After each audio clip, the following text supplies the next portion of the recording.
to record all the time. Let's see, share screen. So before you share screen, I can say Ray. Oh, sorry, I just did. No worries, of course. I mean, like Raymo has is actually it's the same year as I was in. Just next class, we were hanging out 10 years ago. Raymo is in motion, and I was in digital media. And now he's always been based in Philly, but came to Stockholm like 10 years ago for Hyper Island. Well, I'm from Philadelphia, and then yeah, I moved to Stockholm. Yeah, like for Hyper exactly 10 years ago. Yeah. And then from there, you know, I kind of like went all over the place. But yeah, I guess, did you want to? Of course, you did a world tour in the 10 years in between Yeah. since we were in Hyper. And Casper is also a fan to your work, so maybe he also has some questions. Should you ask like after your introduction, Cass? Sure. Yeah. Yeah, we will have a lot of questions. Okay. Maybe Yeah, so you can introduce first, and then before showing your work, I just have one question, and then you can go with the work, if that's okay. All right. Sounds good. Well, I'm Raymo, and I animation director at a studio called DoWave, based in Philly. And present so that your slide become bigger. which one? Oh yeah, present. Yeah. There we go. Enjoy, everyone. These are my contacts. You know, as like throughout your semester, feel free to hit me up, and if you have any questions about anything, and through your experience at Hyper, and I'll be happy to answer them. And this is my post-Hyper journey, where I guess like once I finished Hyper, or for my internship, I went back to New York to work at this place called Brand New School, and then was there for a bit, and then 6 months, and then I got a job offer in Amsterdam at this place called Superheroes.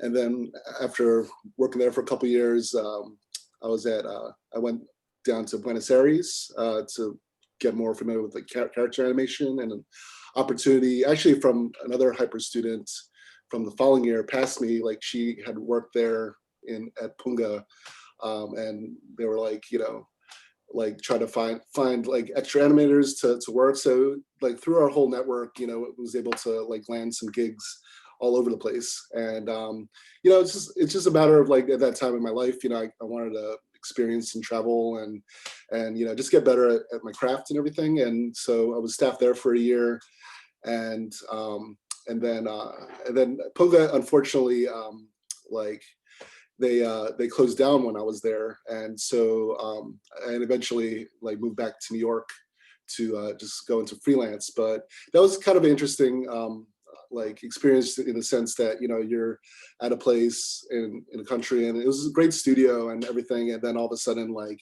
you know, the owner had his 5th kid, and it was like, oh man, like I need to change things. So, you know, it's very like, the field is like very like, you know, fast paced, and like, you know, things change a lot with things. And so yeah, I guess from being a staff animator, you kind of like you know, learn a lot, like different workflows, and, you know, like we're learning different types of projects and everything. And from there, as a freelancer, I was like an animator at studios such as Slanted, King Boss, Block and Tackle, Not to Scale, Dark Igloo. These are just, I'm going to share this link with you if you guys want to check it out. Like, I guess when you guys are preparing for internship, like, you know, these are some great places to work and like maybe hit up or something. And but yeah, I went in there as like freelancers, like learning a little bit more of like 2D and stop motion, and kind of like you know, like coming in there as a hired gun for a lot of their projects. And I guess 3 years ago, me and my partner Tammy, who's still asleep, we were both in New York, and we were both from Philadelphia, and we decided to move back to Philly and create our own studio, DoWave, which is where we're at right now. So Awesome. Yeah, you can show the show reel. Okay. Yeah. Oh, well, yeah, I'll show Instagram. Let's see. Okay, here's our latest reel. If you guys are familiar with our work, we're a mixed media animation studio, so we kind of, why is this internet?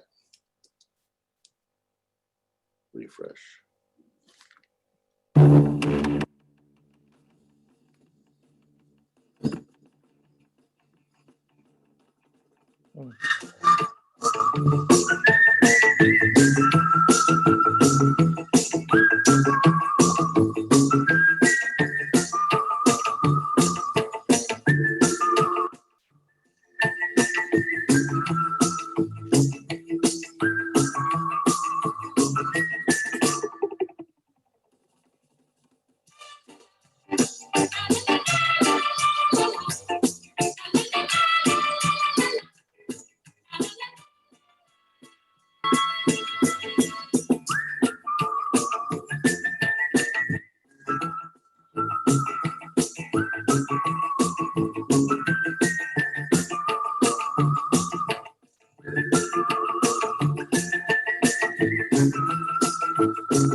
Yay, awesome. So So yeah, that was our work. That was our latest reel from July, I guess. I know we usually do a reel like every once a year or every couple of years. I know like it hasn't become really important for us, but it's nice to recap some of the projects they've been working on, and it's always good to see like your progression over years of working. Yeah, that was our reel, and it's an amazing presentation, and you can see also, I don't know if you can see the chat right now, but people are getting very oh no, where's the chat? here. Where's But the everyone's saying, ah, so cool, so dope, whoa, whoa, whoa. And that leads me to the one thing that I wanted to ask you, because I was so struck when I saw the work of The Wave, not only by how obviously talented you are, you know, and with your partner, what kind of quality you put out, but also the feeling that I got was on the realm of like being kind of fascinated, and you're able to embed some kind of creepiness or dark stuff, but still not being just like creepy. Like it's very easy for artists usually to just go with the scary stuff and be like try to you know, provoke negative feelings, and your work is very kind of like, I don't know, whimsical or fantastical in a very unique way. So my question is about the drive that perhaps you could share with us a few notes of the intention behind your creation. Like, what is that? Is there a leading emotion or the leading drive that you always try to embed within that work? I mean, with our work, you know, the drive for us is just working with our team of collaborators and like, you know, just kind of like, you know, making, when we're approaching the project, like what drives me is just like getting groups of people, whether it's freelancers or good friends, and also introducing new peoples to our teams to like, just like, you know, like constantly push each other and like, you know, just find new ways to make stuff move, you know. Really, we do the same stuff that you guys are doing right now in school, and it really hasn't changed for me much, you know, just as far as process. I mean, a lot of the things that we do are things that, you know, I developed when I was at Hyper 10 years ago, doing like the post-it generation stuff and idea generations. And a lot of times it's like, you know, like a lot of the same skill sets are being applied still to this day. And we try to keep it that way. I mean, we're we're also like a unique, like small studio where, you know, we're technically like freelancers, you know, but then we just like market ourselves as a sort of like a collective and a studio. But that also, once we decided to do that, you know, that was, we went from not just getting approached for like freelance gigs, but like full-blown like end-to-end projects. So like we would be asked to like do everything from like the design, illustration, or shooting and like sound design, basically the whole thing from agencies or different artists. So that was, I think, the big stretch, as opposed to just getting hired to just animate certain things, you know. And in terms of the process, like as a baby, were you dipped in a big pool of playfulness? Like, where does this play come from? I mean, casual observation. I mean, we all try to keep things humorous with things, and I don't know. I mean, and also things that we believe in. Like this is from this weekend when Trump like got you know, ousted. We were just trying to be playful and you know, things that you know, speak to us and everything. So I don't know. I mean, it's just like you have ideas, like, and you just kind of like, you kind of just like, you know, learn from your inspirations. Like, you know, some of the things that we love are, yeah, darkness and light is a big theme in our work, you know, whether it's like with shadows and with just like overall motion, you know. So and just like, you know, like, and try to think, like do things like figure out things that are practical, as well as things that you could use technology like After Effects or whatever to enhance it, you know. Is there a lot of discussion within the process, or it's just you just go at it?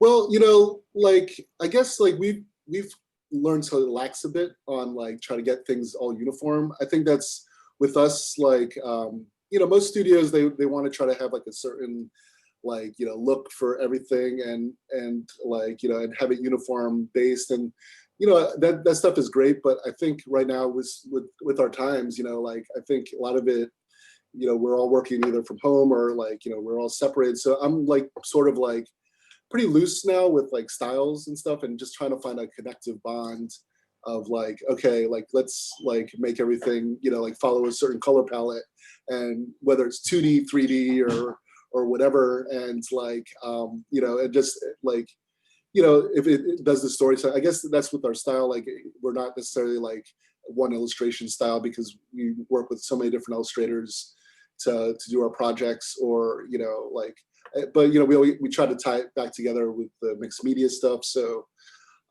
yeah, I don't know. I mean, we constantly try to push each other with things. So fantastic. Thank you so much. I think I just let you continue with your presentation oh, now. And yeah. then small note, if you have any more sounds embedded in there, then you should stop sharing your screen and start sharing again, and check box the sound sharing also, because the sound was picked up from your mic before. Oh, okay. Let me see. I don't have the Zoom. Yeah, now we see your secret Slack.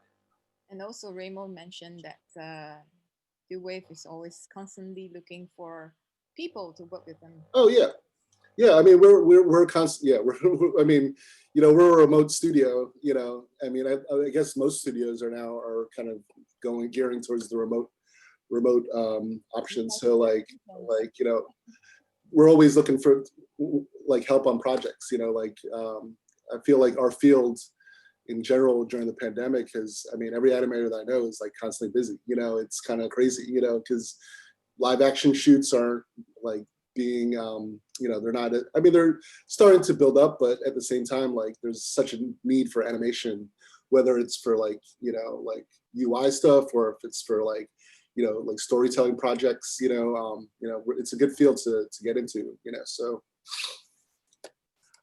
But yeah. I mean, I guess this is our studio. This is one of our rooms, and I'll show you. It's a bit of our setup, set life. Yeah, like we're not like when we shoot live action. It's sorry about the sounds. You can full screen.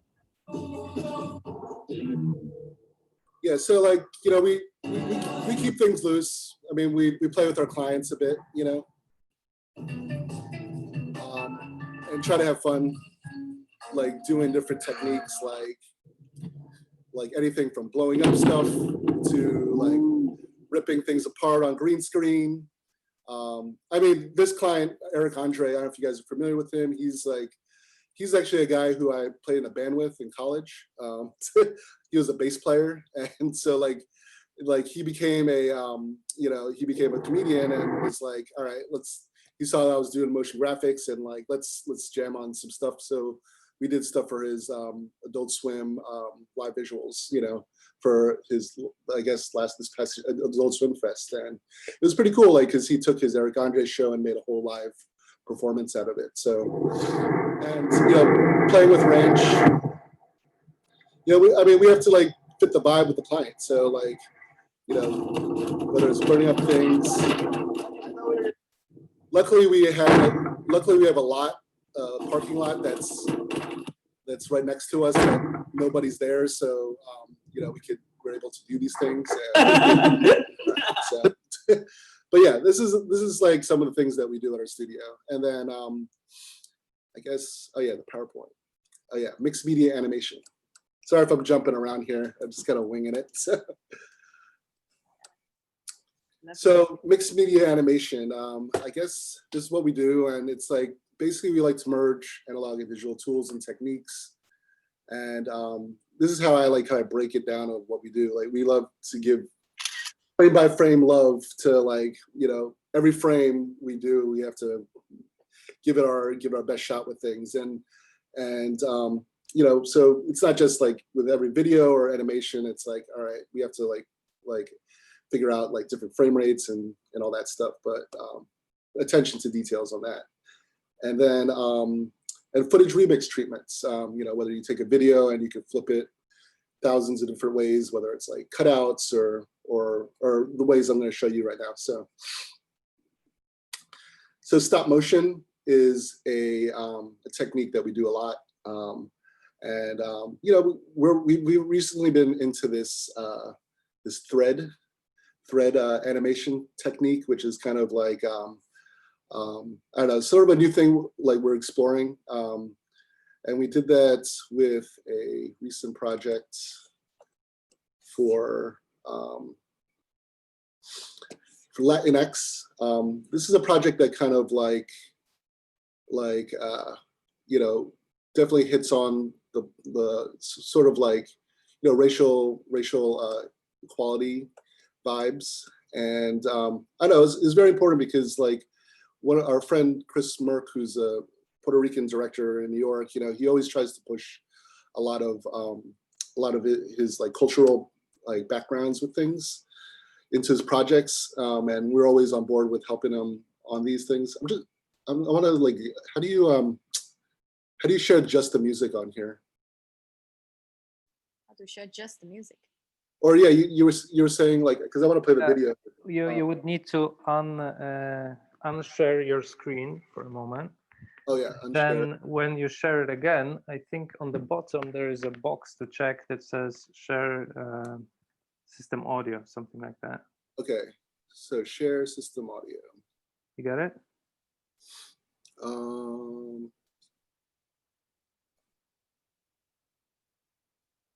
Sorry, I'm really bad with Zoom. I use it every day, but I'm not.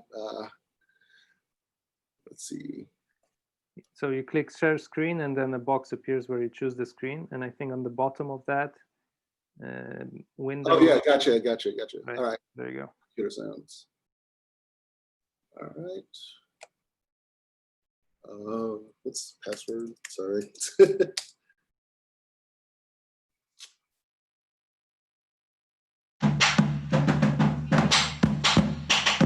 My people, my power. Mi gente born the color of earth. Hijas de caña. Chant Black Lives Matter. Children of maíz y plátano carve ruins into cultura. Move with grace. Tumbao con pámpara prendida. Our tempo unyielding and resilient.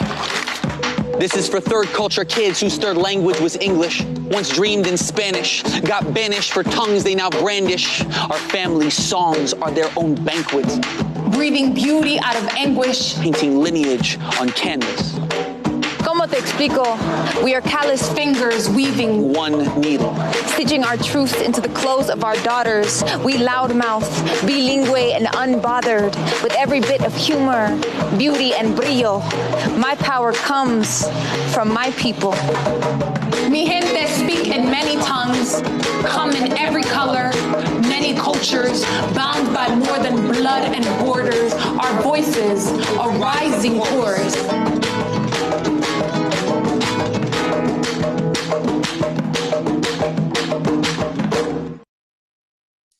Cool. Awesome.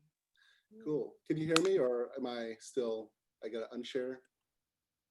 Let's see. Stop share. And Oh, it's okay. can you hear me? Or sorry. Yes. All right. Sweet.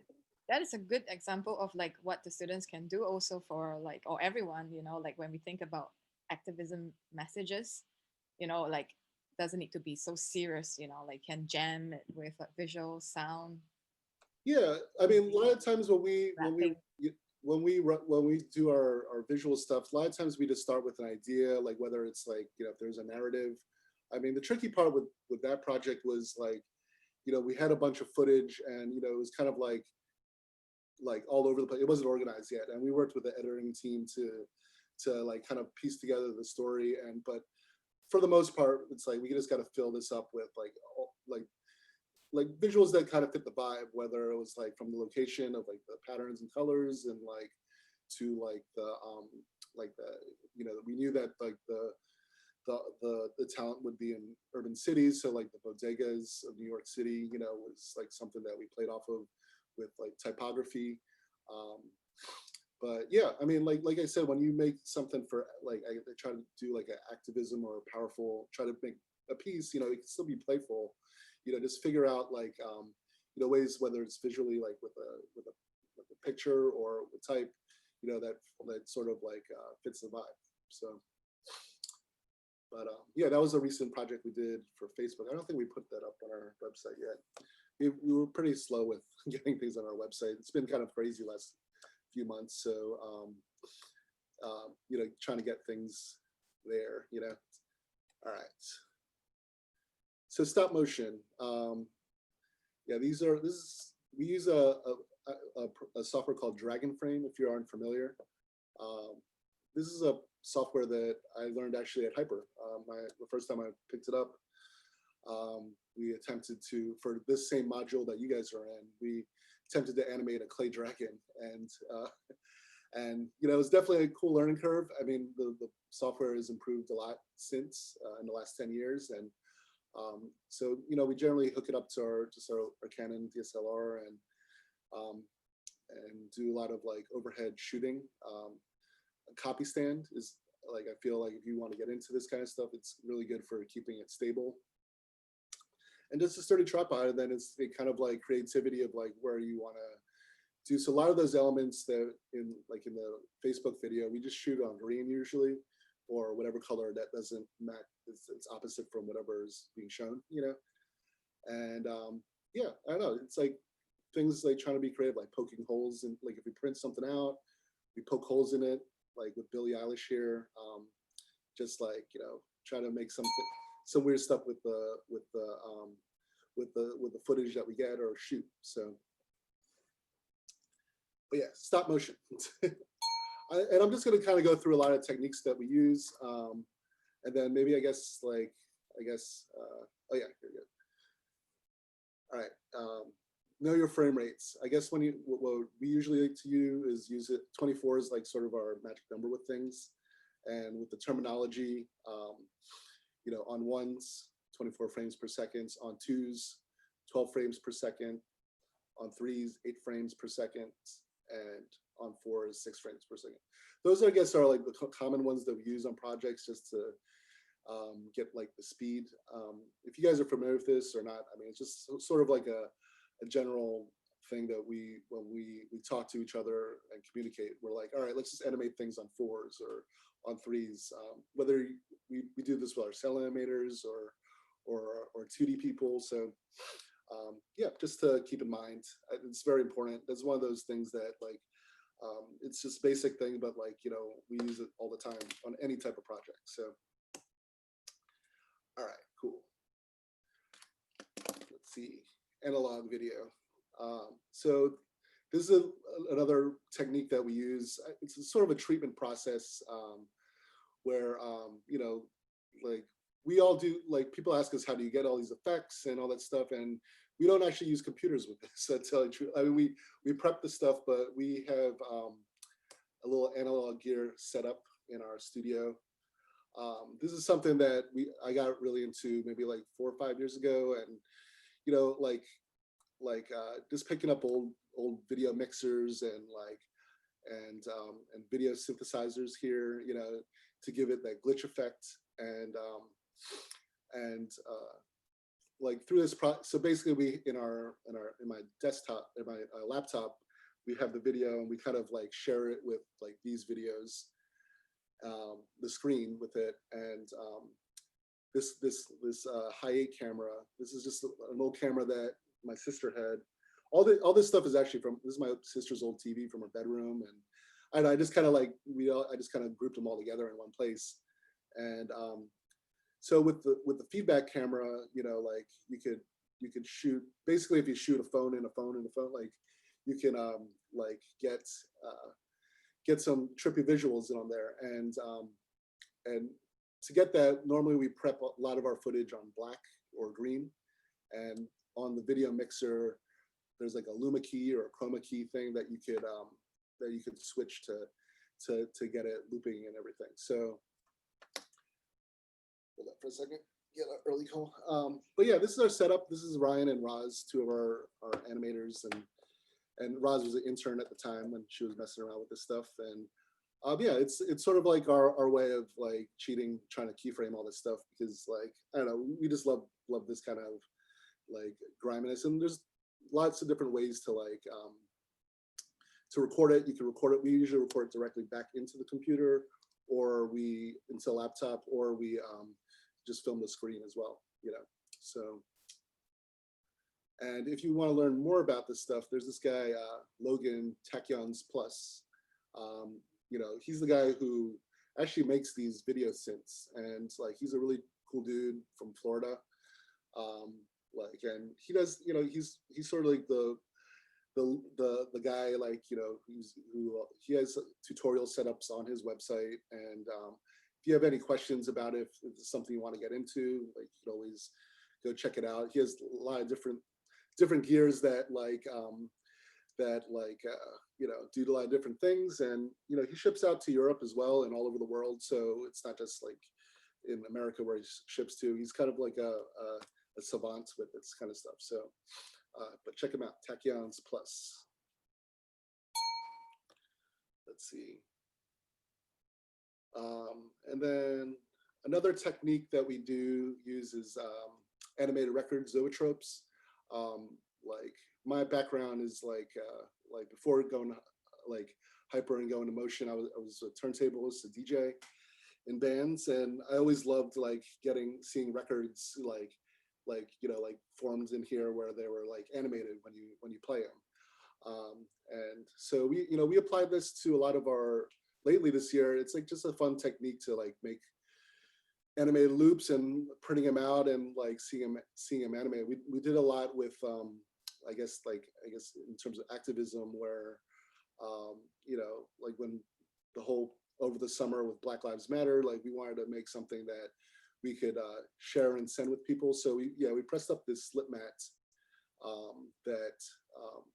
that we like pressed up like maybe 100 of them, and then anyone who wanted one, they could, if they showed up some proof of donation to any cause, we would mail one out. And you know, like it's pretty cool. Like we got some people from like, you know, all the way out to like Japan, I think, hit us up and wanted to get one. And it was like, all right, we'll ship one out to Japan, you know.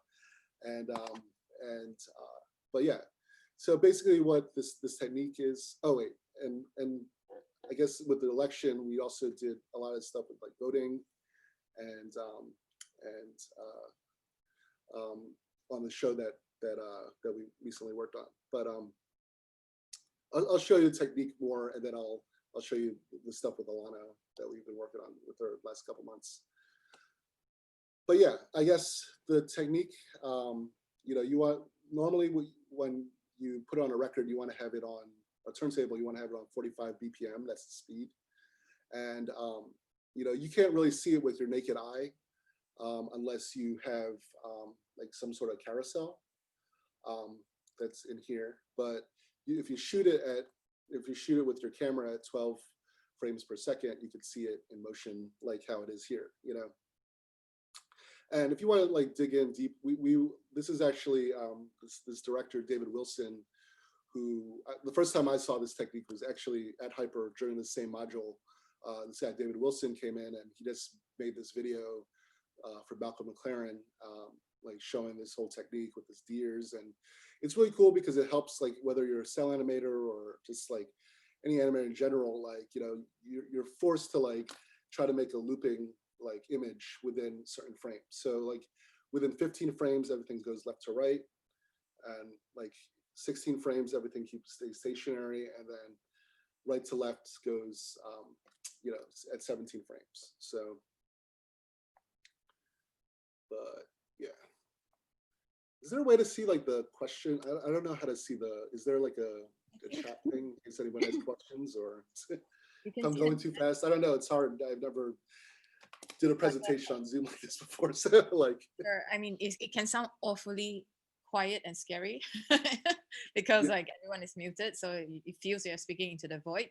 So if the students, anyone, like have any questions, please just unmute yourself to just spontaneously ask the question instead of putting in the chat. Okay. To make it yeah, and so oh shoot, sorry.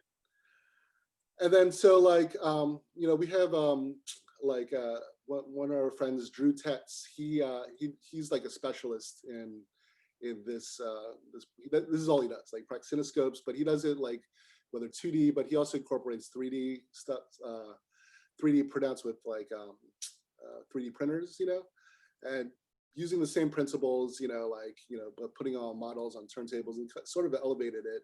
So that's something like, you know, like you could always apply it in thousands of different ways, you know, like you want to do things on records or make something physical, you know, it's like building a cake, you know, so. But yeah, that's a technique we like to use. I'll share with you the Alana stuff. So.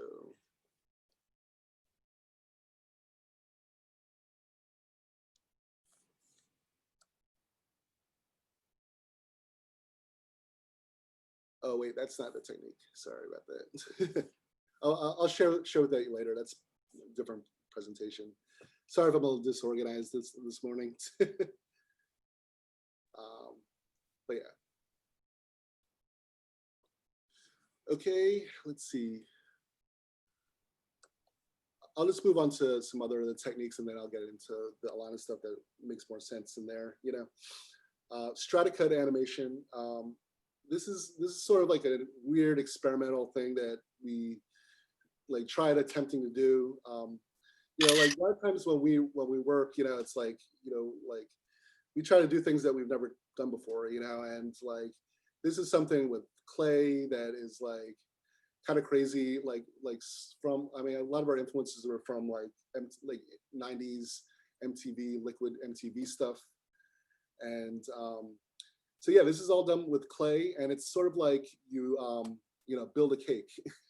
It's kind of a crazy process. I mean, this took us like a week to do, but basically, you know, it's stop motion, but we, you know, like we built these little cake things, and then we kind of sliced each frame at a time, you know, like to do it, and you know, just to get that ripple effect. But it's very abstract, and it's just something that like we just wanted to try a technique that was kind of like crazy. And so we like built these little like rotating tunnels. So when we were trying to do this all on camera, and definitely probably one of our most challenging projects to date, just because we wanted to make sure, like, you know, we were getting, I mean, just getting all this clay was definitely one of those things that you just wanted to, like, you know, you hate it. You're like, all right, we're ready into this, but like, you know, midway through, we were like hating ourselves for choosing this direction, but at the same time, it came out so amazing. And I know this is something where you can make abstract visuals, and you know, you can always apply it to different ways, but like that was something for an Adult Swim promo that we just want to try. So, all right, and then now the scan, draw, paint over things. I guess this is the technique that we use a lot, the most. Like clients come to us, you know, seeing like, hey, how did you do this? I mean, a lot of it, everybody asks like what program we use for this, and a lot of times it's just like we tell them like we don't use programs. You know, we do everything handmade, frame by frame on pieces of paper, and then scan them back in. So this is our process, and so here's a recent thing we did for Alana Glazer. This, I guess since July, we've been working on a show called Cheat Sheet for the Voting Booth. You can check it out in on her Instagram, but like basically every week we kind of like got together with her. She would do like guest interviews with like from like people like in the swing states for the election, and just kind of go over you know, like different like different ideas for like politics and all that stuff. So you know, it's definitely a cool opportunity to do, and she really wanted for us to every week to like do this scan draw technique for a lot of our guests. So it was like a sort of like a 3-month thing where every week we would have to come up with 3 or 4 of these things, you know, just to like in addition to the stuff that we've been doing. So let's see. That's so cool. And you can, during this COVID period, it's kind of like the best way to make stuff at home, right? It's just easy to use all this animation as long as you have a printer, scanner, and some markers. Yeah, there's no rules with things. So like, let's see. I'll show the audio for this thing. I think the audio is shared on this. Ew. Get Trump out, he stank.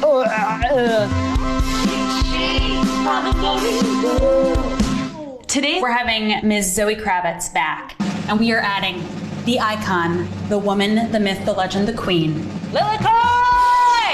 Hi, Mama Bear. Hi, Zozo Bear. Hi, Alana Bear. Hi, Mama Bear. Oh, hey, Mom. And Sandy. Hi, Mom, to my mom. The last 4 years have been really gross. I know, I'm ready for a shower. Yeah, a national shower. I'm done with the ew. Do you guys remember when Trump said he grabs women by the pussy? Ew. That is so gnarly. You also have to grab things that are running away from you, right? Like that's why he's grabbing, because they're fleeing. Ew. Wait, ew.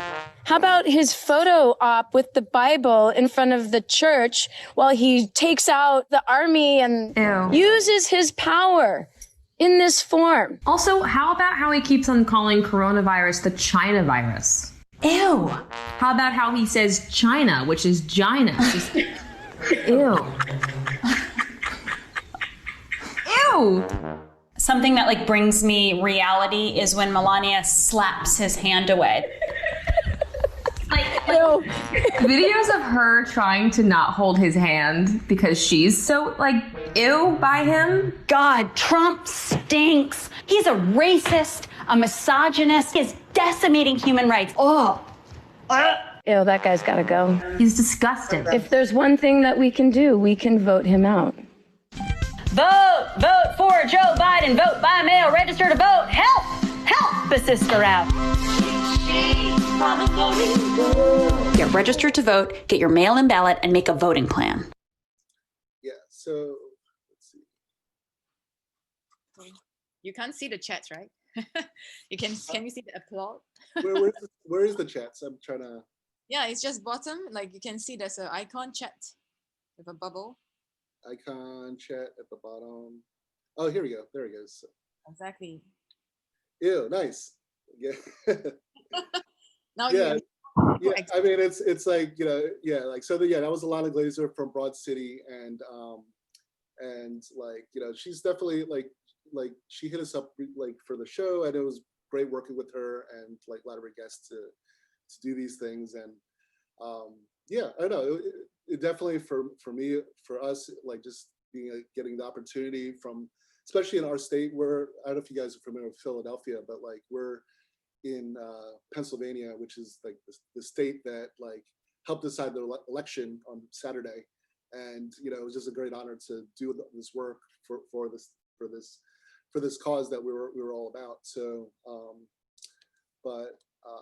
yeah, I know as far as like, you know, like our role in it, you know, just developing the visual style, like getting, you know, like the first few weeks.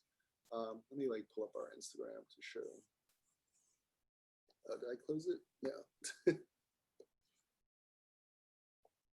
But yeah, like the first few weeks, you know, it was like just like establishing the look, you know.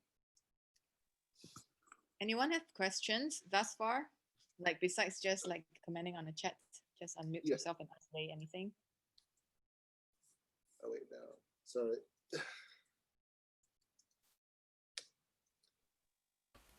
You're quite shy. I have one. Is like everyone at DoWave, like how many people work there and what type of positions? Like is everybody an animator in this way, or are there There's people three people like who are staff, I guess me, Tammy, and Roz. And but we work with freelancers, like, you know, we're sort of like, we have like a group of freelancers and like, you know, people that you know, come into the studio mostly in Philly or like, you know, abroad as well. We also work with a 3D team in Poland a lot. Our homies Trung Bao and Chihuahua, they're like beatbox champion, like animator 3D people. But you know, they're like some of our consistent collaborators.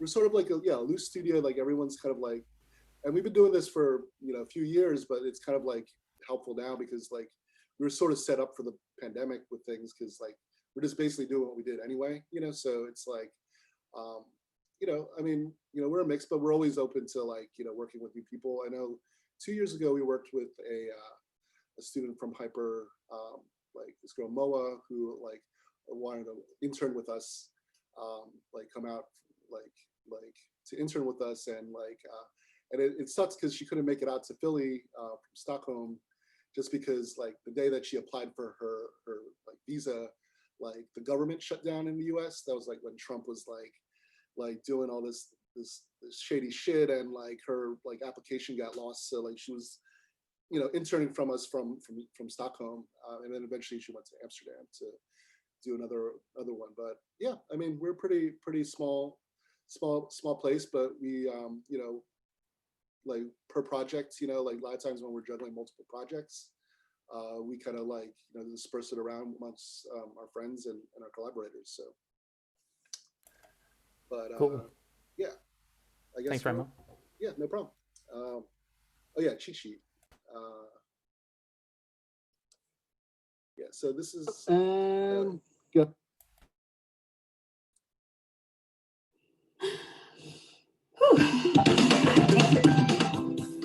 So yeah, this is the mix of the 3D.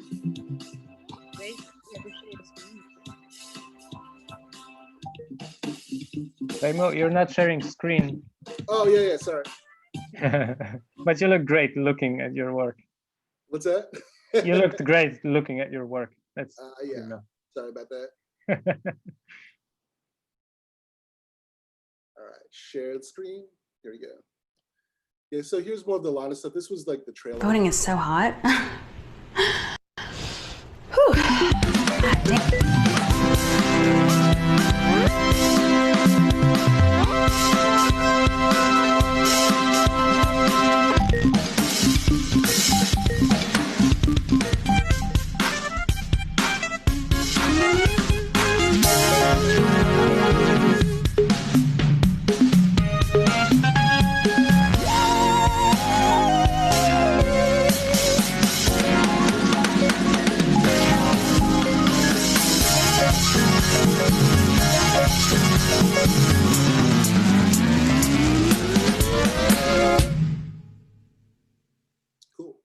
Voting is so hot. Remember to full screen your screen too. Oh yeah, yeah. Sorry. All right, that's the last share on. Oh, share on that end of that video.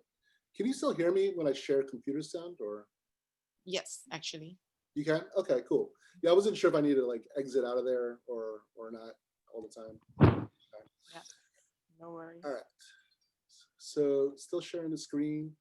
All right. So originally when I like prepared this thing, like I wasn't sure like how the time I was trying to spread it over 2 sessions, but maybe we could do this. Like I wanted to share with you our draw over technique and see Ray, if can you you guys wanted to do a little workshop video and maybe put together something like sort of like the way we work, we just kind of like batch or piecemeal. We call it piecemealing like assets or something, and whether it's to a narrative or to like a common thread. And Raymo, yeah. now you hit present, yes. Otherwise, you can see your entire desktop and your. Oh yeah, yeah. That's a yeah. Yeah, that's cool. I don't mind if you see my desktop. You know, it's all a mess. So, but yeah, I mean, this is our process. So I wanted to see if you guys would be interested in like just like as a little exercise. Like, so this is our step by step. Originally, I was gonna try to film each of these steps and make them into GIFs, but I ran out of time to do that. So here's just like our process of what the exact steps of how to do this stuff. And but yeah, basically, you know, shooting footage and then like, you know, making them into like JPEG sequences, rendering it out, and then creating these context sheets. And then I don't know, I'm just kind of curious, like a show of hands, if like if people have access to to like a printer or not everybody. So I was just, yeah, like it was kind of like one of those things that I wasn't sure of, like how that is. I mean, you could still do the project, the workshop as well, if you just want to do it in Photoshop. But it's just a different process, and I didn't get a chance to put that process down. If you want to, I can go over it as well. But so workshop brief. You know, I was like, as a class, we'll piecemeal together a fun protest video, since power is the theme of your projects. You know, basically just like, you know, each student will contribute a 1 to 3 second thing, and you know, in order to feel like a protest, like, you know, we should have like a common cause, you know, and since there's too many world problems at the moment, you know, like choose from, let's just center around the universal symbol that is so powerful it defies borders and cultures. And so basically it's the middle finger. And I feel like, you know, like it's something like if you guys want to just film yourselves on your phone and like just give your like amazing, like your best middle finger, and, you know, try one of these techniques. If you have a printer or scanner, that's a cool way to do it. Another, if you don't, what you could do, if you want, you could, you know, send me like I guess mat yourself out or rotor yourself out of the footage using this technique, and you can send it to me and I can run it through the analog gear, and maybe I'll just throw them together and put like a quick video together. But yeah, I don't know, what, like Pebbles, what's the, like, I guess I set this up for last week when things were a little, we had more time, but like for right now, what's the deal, I guess, for this week? Like you have, supposedly Raymo has part 1 and part 2 workshop last week, because of time that we kind of minimized to 1 workshop. But I think that like we can make part 2 very optional.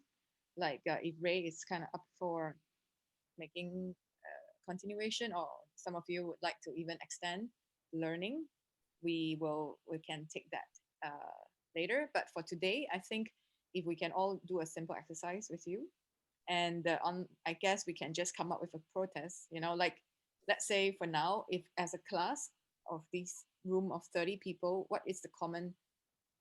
Yeah, I can also just answer questions. Yeah, let's kind of make it like a very democratic discussion. What kind of protest should we make? Let's see. Right in the chat. Anyone has an idea? Here's also the, I just put in the chat, my, just the Google Doc that I was sharing, you know, if you guys want to like look into that for the techniques and like for use it as a resource, you know, whether, you know, like there's like, you know, some things you want to explore further and you know, just as a resource, and also the studios in the beginning from where I worked at, you know, if there's some, you know, I think one of the most important things in the field is just to know, like, once you guys get your portfolios together, like what, you know, what companies do what, you know, you know, like just, you know, you want to make sure you're in a good fit with like some places sometimes when you work, or just have a feeling like you guys can work with you have common interests and everything. So. And Ray, but your document is private. We have to request. Oh, so yeah. maybe we can just make it open. How do I? Oh, private. Let me. Sorry about that. No worries. And you're saying that the middle finger is a symbol, and what should we protest against? I don't know, just the middle finger in general. You know, like I was just trying to see if everybody wanted to do a middle finger video for everything. You know, because like I feel like I mean, I guess that is the protest. It's a general protest against it all. Yeah, against it all. How do I, man, I'm really bad at Google. I barely use Google Doc. I'm just trying to figure out. I know you spend a lot of time with the clay and burning stuff. Yeah, like I see, you don't need to be a technical savvy person like with technology. I'm just trying to figure out, do you know how to unprivate a Google Doc presentation, anybody? It's under sharing settings. When you click share, then a thingy pops up. You want to share with the link, right? Yeah. We didn't like get the link in the chat. That's true. Yeah. So maybe it was sent to levels. Change permission. Let's try that. Let me see. It sends to me privately instead of to everyone. So there you go. How about that one? Does that work better? Right, you have to click to everyone because you're sending to me. Oh, so everyone. Oh, okay. Sorry. Yes. Yes. Everyone. And then when you click share, you already have it. Is that? Can everyone see it? No, still. Still? When you click share, then the bottom box that appears, it says get link. Okay. Then anyone on the internet with this link, and like you need to click change. Oh, gotcha. Yeah. And then, I just been copying it. There we go. Try now.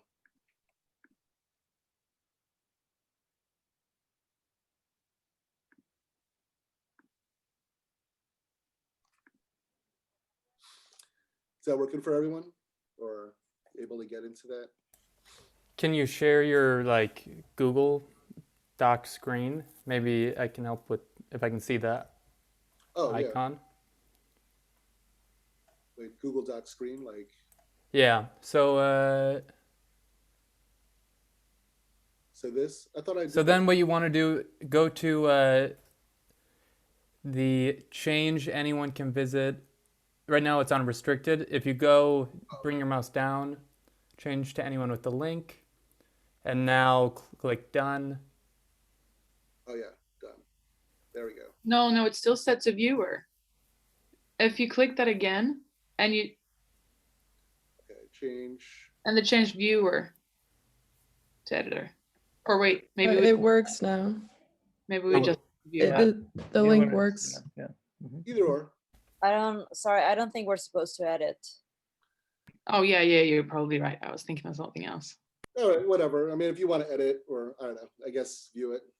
Maybe we can jam your presentation. Yeah, it's all good. But yeah, I mean, these are just like links, like if you want to double click on them and just like, I mean, they should be active links to like the different places. Yes, or you could just Google them, so. But yeah, works now. Cool, sweet. Yeah, if you want to try the workshop, you know, like, I guess I could answer questions, and like, you know, if you want to try the workshop either on your own or you know, and you want to just email me a video, I'll put together some cool stuff with it and just make a project out of it, you know. So basically, like, I think we should just start on the workshop. And shall we go and record? Or, I mean, take photos of us with the middle finger and yeah, go for it.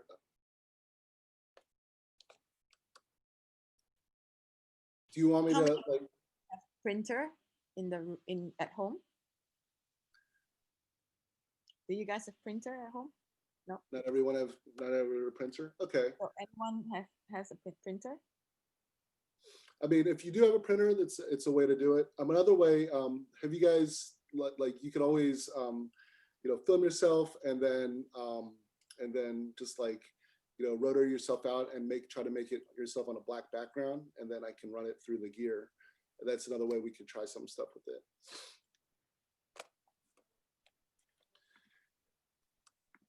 So basically, should we just have this 10-15 minutes? Everyone have to send and drop your file here. Then Ray will actually do a quick animated collage to show you the result. Oh yeah, yeah. Yeah, you could draw on, like I said, could we draw on After Effects with a pen? Normally we do it in Photoshop. Like it's the same process. I guess if you don't have the printer, you could always like render it out. I guess like the first couple steps in there, like the first thing you always want to do once you shoot it, you want to bring it into After Effects and you know, make it like 12. You want to basically render something out at 12 frames per second, you know. And you know, instead of rendering a JPEG sequence, you could render out a MOV or movie, and then bring that into Photoshop, and then do drawovers in there. So. So we're gonna switch the workflow to a digital version rather than draw on. Everybody does the After Effects and Photoshop thing, yeah? Yeah, I mean, I guess it's tough. Like, yeah, I guess we'll, you know, it's a different look with things, I guess. So like, you know, we could definitely do that. I wasn't thinking. I thought it was like, you know, like for some reason I thought you guys were at Hyper, you know, and yeah, I think Ray thought that like everyone. But that's cool, man. I think it's fun. I mean, you just like take a video and then you just draw on it in Photoshop. I mean, maybe next time we can do it with a printer, but I think it's fun. Yeah. Yeah, if you guys do like, yeah, I'm also like not sure everybody's skill levels too. So like, you know, if you guys have not explored drawing in Photoshop yet, or like that's something like another, or I don't know. I mean, like main thing is like, you know, if you have like or you can just film like a video, you give the middle finger and I can run it through the gear or something, you know. So either or. I guess thinking that perhaps like everyone is in Hyper, so there's a printer for quick access. Yeah, my bad. I thought, yeah, that's what I was thinking. I'm still adjusting to like, you know, like the presentations or something with the pandemic and everything. So yeah, it's very impersonal with the Zoom thing, and everything is so digital, and what we do is so analog. Or what you do. I guess I'm like sort of the opposite with like, you know, when I was at Hyper, I always was drawn to analog video filmmaking and stuff. And I know Hyper is a very digital program, but you know, there's a lot of emphasis on the digital. But like, I think for me, like I was always comfortable trying to combine things, you know, and not to say like everybody has their own styles and things, you know, to explore. I always feel it's good to know a little bit about all the different techniques, even whether you're going to be someone who's animating or like producing, like just to know how long things take, you know, like I think that's a big key, whether, you know, you're someone executing or somebody like with the idea generation on it, just because, you know, you want to make sure when you have clients, like, you want to manage, expectations with things, a lot of times clients come to us and they're like, hey, can we, like, how long would this thing take? Can we do this in like a day? And like, but they want to do a technique that's takes 2 weeks to do. So yeah, like the clay thing. So like the stratacut animation, they're like, can we get this in a day? I'm like, no, that thing's like a 2-week project, in order to execute it. So, but yeah, I don't know, just like figuring out like on that sense, I think it's important. And also, I guess with your modules, like, what's great about Hyper is like you're trained to like, okay, you have 3 weeks to do this, or you have a week to do this, or you have 1 hour to do this, on deadlines. I think it's important to know when you're exploring a technique to like always be aware of your deadlines and seeing like what's doable, and also with your team, like not everybody is like proficient in all the skill sets or in one skill set, like, always manage your team, like with your teams, who you're working with, and like, try to play it to everybody's strengths, so. I was thinking whether it would make sense so that we take a few minutes to shoot the videos, each one, and then when we come back, we kind of upload them to maybe a shared Dropbox that you can take them and run it through the gear. And while you do it, those who want, they can do either the Photoshop drawing, or if someone has a printer, maybe they can even do the printer. And then if we put everything together, we could end up with 2 different versions. Does that make sense? Like to have the one that you put through the gear and then the one that we draw on with Photoshop? Yeah. Like the thing with the gear is like, that's probably I'll something do like afterwards. I don't think I could do that live right now, just because I forgot my laptop. So like, and that's like very important to like bring it in there to like do it. So I don't have my laptop with me, but I can always do that in the future, later on. The assets, I'll run it through. It'll be cool but that's also in a different room, and the internet's not that great. Yeah, I thought it's just something you have right next to you. No, so yeah, it's totally like a different space. So right, okay. So maybe we just take the 10 minutes, 15 minutes to shoot the videos, and then everybody tries to go through the After Effects, Photoshop painting on, because it doesn't seem like anyone has a printer. No, not a printer? Okay. Sounds good. Raymo? Yeah. I have a question. Does it need to be, like, can I do just a live photo? Because the live photo is like 1, 2, 3 seconds. Yeah, you can do any video that's 3 seconds, just to make sure you're able to bring in After Effects, that's the only, I mean, if you want to do like a boomerang middle finger thing, like that's cool too. Just like find a way to like transfer. I guess, are you guys familiar? Yeah, you guys like, put a video from your phone to a laptop, or if you have a nice camera, you do that, or like film your screen, like from your computer. That's another FaceTime. That's another option. Quality, like to us, like quality is not that important because we're going to do treatments on it anyway. I guess like the way that's like when we work, like we don't necessarily, I mean, we work with directors a lot of times who have like the fancy cameras, but we were never ones who were like, okay, we need to get like this red camera to like, film on everything. We're totally cool with like, just like making things like sort of lo-fi with things, just because, we're going to run multiple passes on it anyway. So it's all good. Okay. Thanks. Can actually use this collage for our Beta Human Museum. So like we have Instagram, the Beta Human Museum.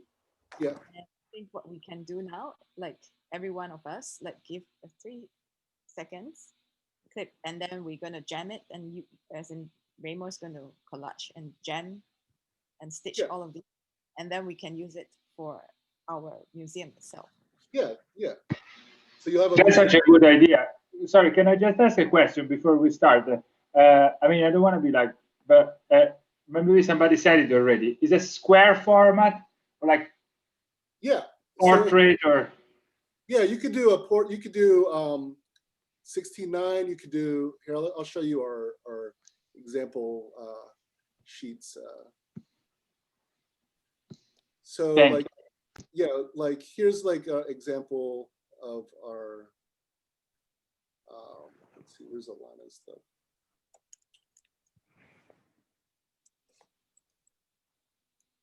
Oh yeah, here's. So generally, you know, we.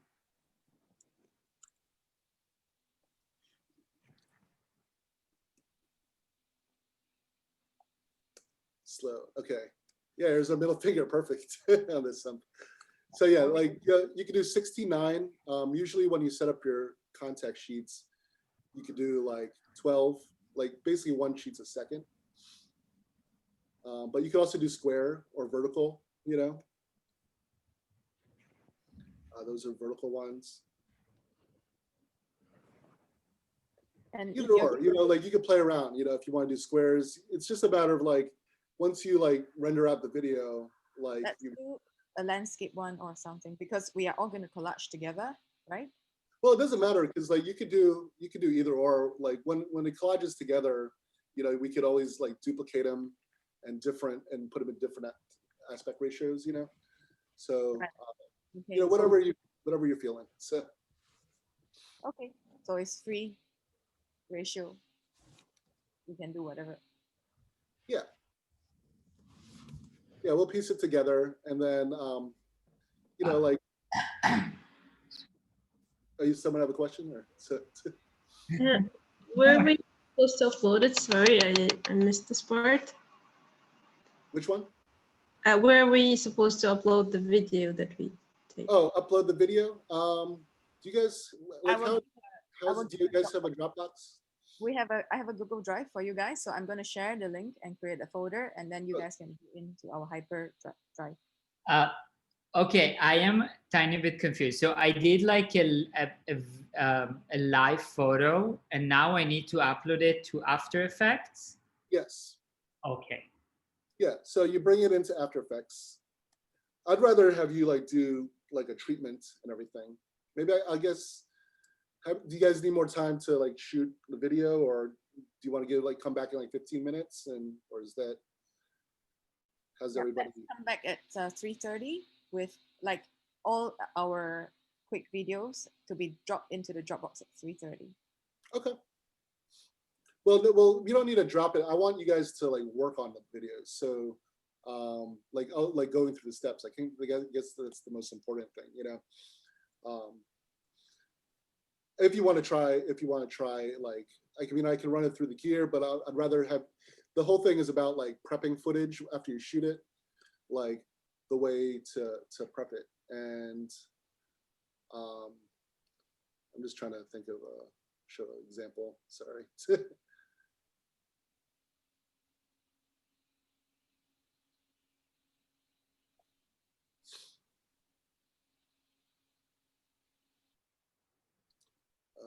No. Yeah, so like, yeah, normally, okay, we're going to be doing more like Photoshop ones. So.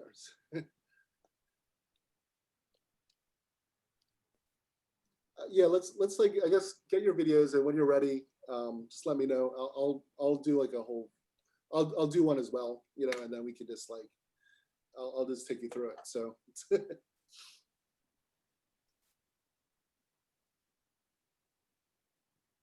Should we import them and export at 12 frames, or draw something on them before we share the videos, or just the raw file? Yeah, I think, yeah, that's the best way to do it, you know. So like, you know, you want to like, let me know when you guys are ready. Like, everybody gets a chance. Maybe Pebbles, like if you just want to let me know, like when to start.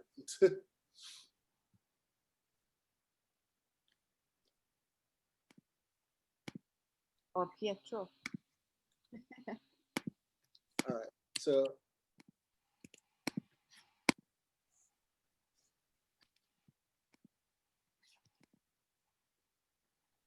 Yeah, Ray, maybe you can do a demonstration of taking one photo and do like a demonstration of what you usually do when you take the an image and kind of Okay.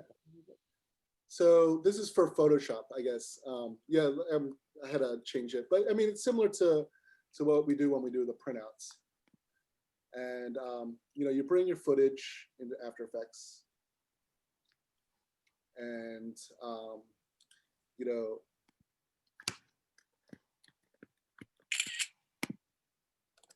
see, posterized time is like the first. Posterized time basically that allows you to change your frame rate. You know, so like, you know, right now we're at 24. You want to go at 12 frames per second. And then, so when you, so what that does, like every 2 frames, you know, you can see each frame move. That's when you know it is. So that's the, and then once you got your clip and that's over, you want to render it.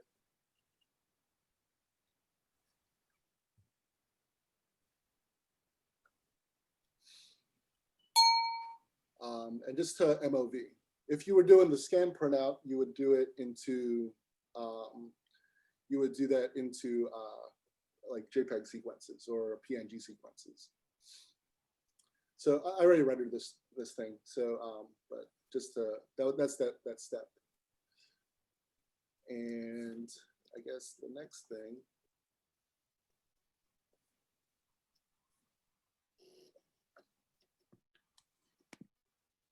is basically bringing the Photoshop file or the thing that you rendered, the posterized time video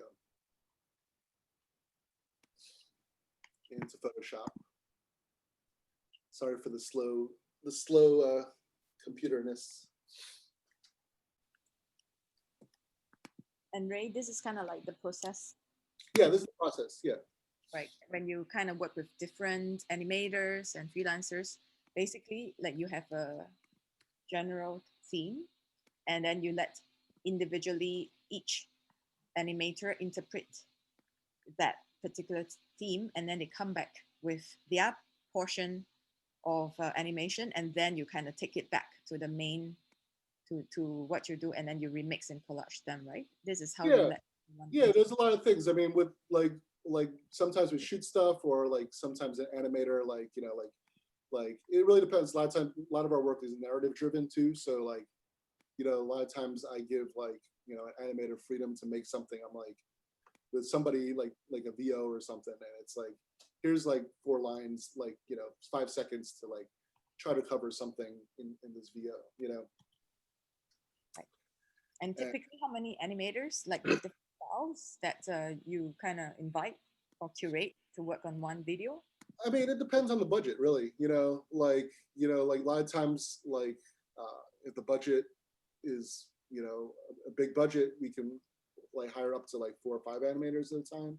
In addition to us, we also do it. So it's like, you know, I always kind of look on the landscape of like what we need and who's available. You know, a lot of times if like, you know, if our cell person is like, one of our cell animators is like booked up on something else, you know, like we you know, like we try to like, yeah, it really depends on availability and like timings, really. So. Right, and I, as you mentioned to me, like in each animator, they always have their own style that is very specific, whether like 2D illustration, whether like they do claymation or whichever. And then the fun part is actually collaging all the different styles together in the end that you kind of make.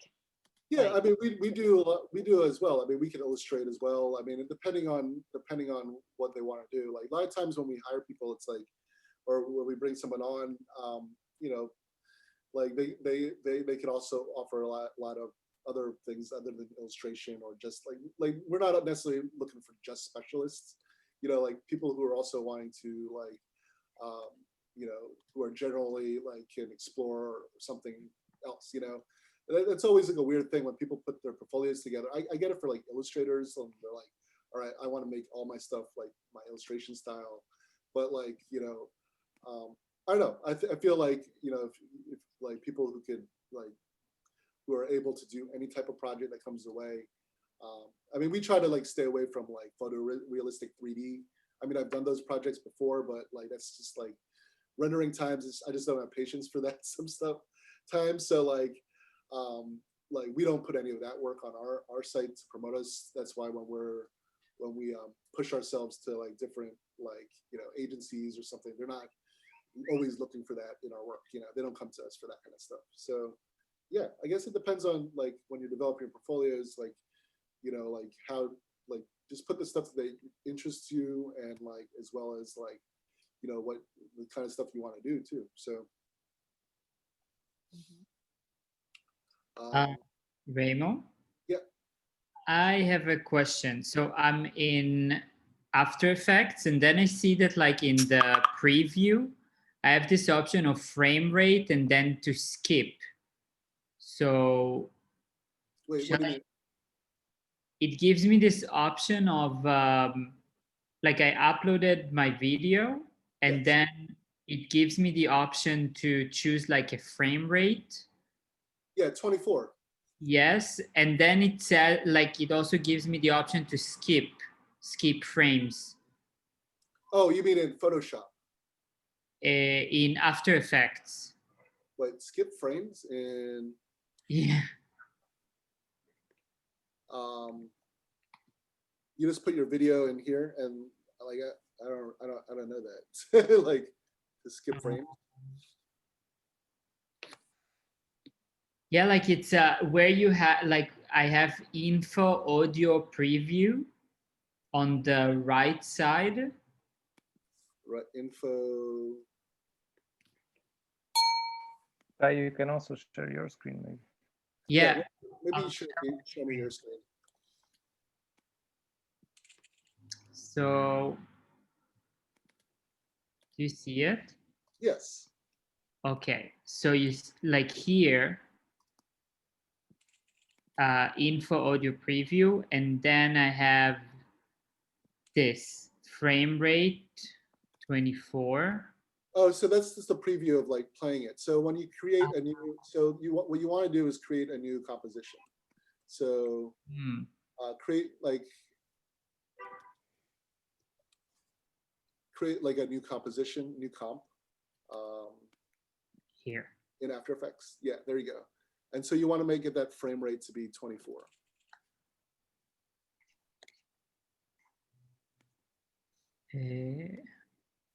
And then just hit OK. And then drop your footage in there. You could also like if you you could not like just like change the comp size. So go change if you change the comp size, composition settings. To what? I don't know, just like, oh, you know what? You had it before. Sorry. My bad. Go open up the MIG, the thing that you had before. The other comp. Yeah. No, the one above it, the pre-comp. Yeah. And so for that, just go composition settings. Yeah. To see the frame rates at 16. Here. Yeah, so 24. Okay, great. And then where do I cut the frames? Like here, so play back on it. I can't see your.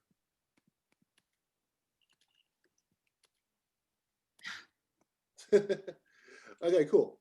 So maybe now from there, just render.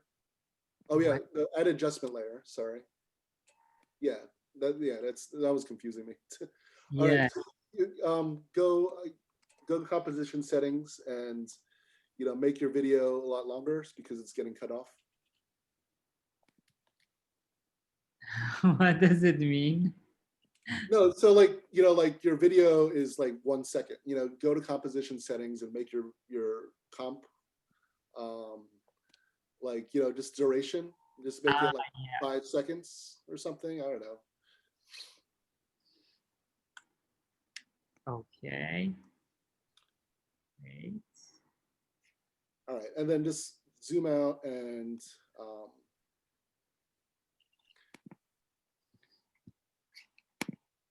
then add adjustment layer.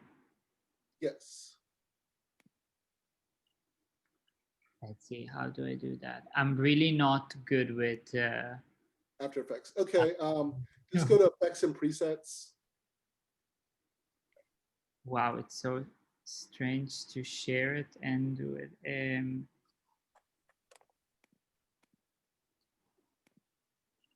It's not a mask, right? No, Effects and Presets in the corner. I mean, the main thing you want to do is just make your frame rate 12 frames per second. So Effects and presets. In which corner? yeah, so no, like Effects and Presets, it's like right next to it, and you just want to choose Posterized Time.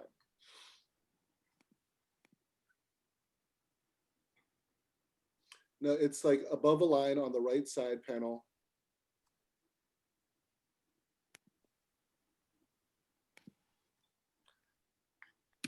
Oh yeah, here, sorry. Yeah.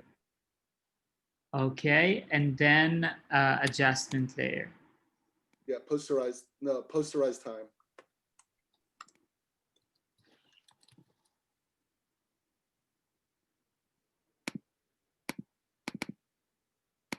And you can just put it on the layer, okay? And then so now that's on the layer, then just change it to 12 frames per second.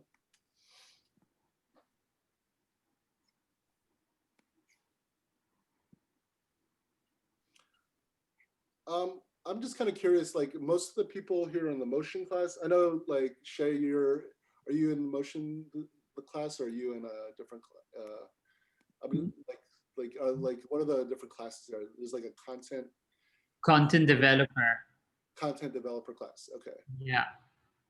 So I am the industry leader for them. Okay, gotcha. I'm the industry leader for motion. Gotcha. Yeah. While at the same time, this is a cross-class collab, so it's pretty much like Shai and I are kind of classes at the same time. Yeah. The main thing is like, when we do the workshop, like, there's a lot of things that, like, I guess like, I'm just assuming like people who are, who are taking the motion classes have already looked at After Effects. Is that like, because I can't really give like a whole like After Effects lesson, like for like, like putting an adjustment layer on things. But I mean, I don't know, we're good. I think if you just like render that out.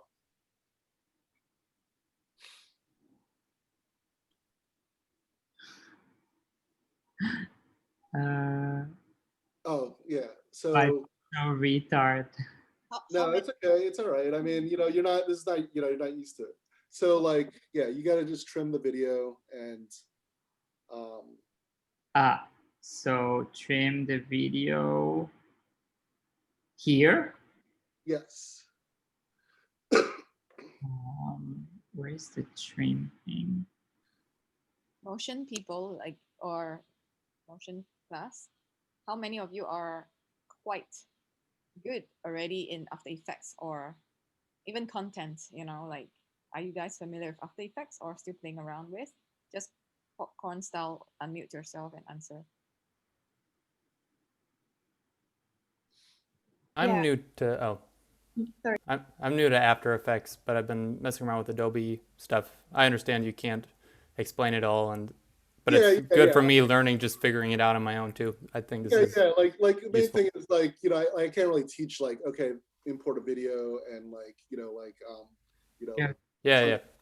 truncate a thing. I don't want to like take too much time because we have, like a thing, but like, like going through step by step. So I just wanted to make sure like, for everyone's familiarity with things, that's why like, I guess for the steps, maybe I'll just go through what I normally do maybe. And my bad, because like I tried to like, I wanted to show it the whole thing with like the scans and the printouts, because that's more of like a thing that, you know, we do. A lot of people try to do it in After Effects and Photoshop, and which is cool too. And that's great for like, if you're trying to work with clients who are like wanting to do changes a lot of times. The beauty about doing the printout stuff, you can tell them like, hey, we're doing this all practically.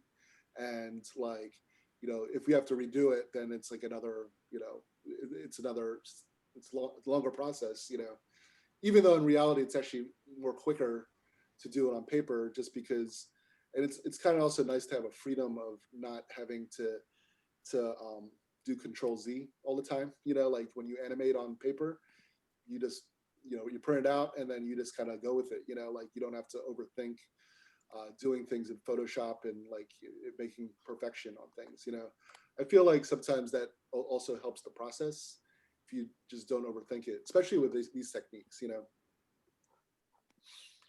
but I guess yeah, I guess for, you know, like let's see.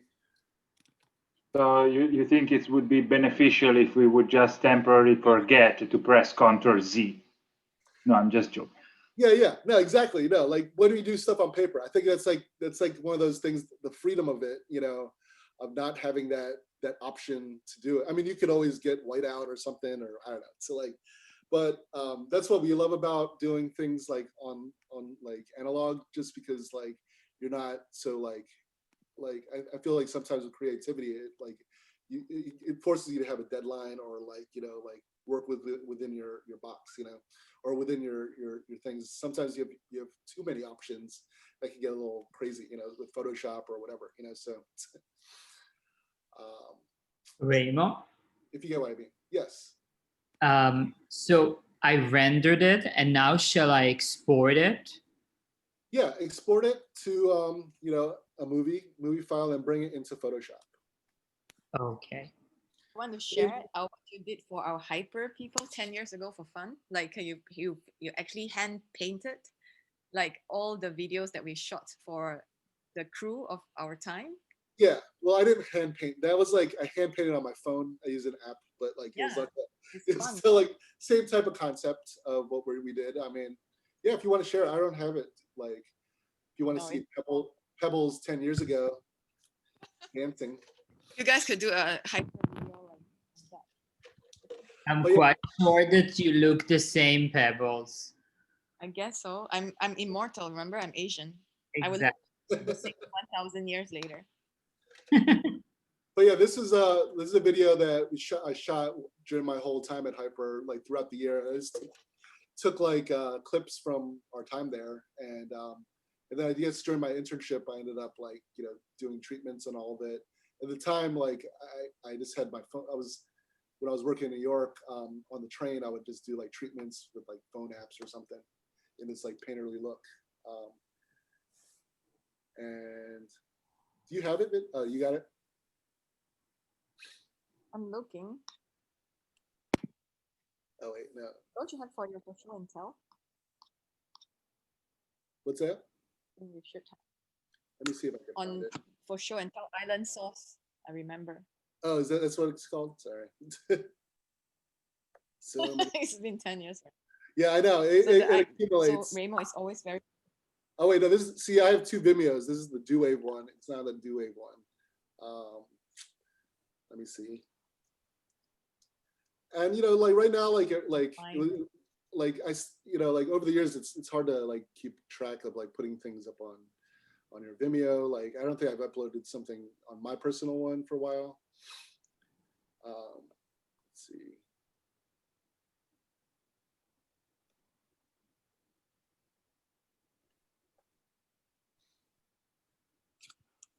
I can find some. Do you guys go into Hyper at all, or is it like everyone's from like at least like once? You said once a week, or is that what's the? We were able to go in and then, but not like everybody at the same time. And then there was more, what's the word? Precautions put in place. So it was the D wave happened. Yeah. I hear you. All right, so this is Island Sauce. I guess the song at the time. Do I need to unshare and share the audio? Is that what I gotta do? share screen. Yeah. And I'm shared. All right, so yeah, you can see Pebbles. What's up? I was fun. Okay.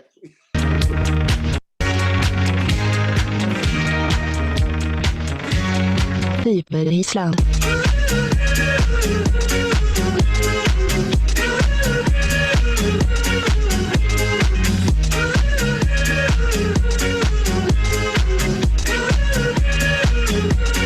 Hyperislam.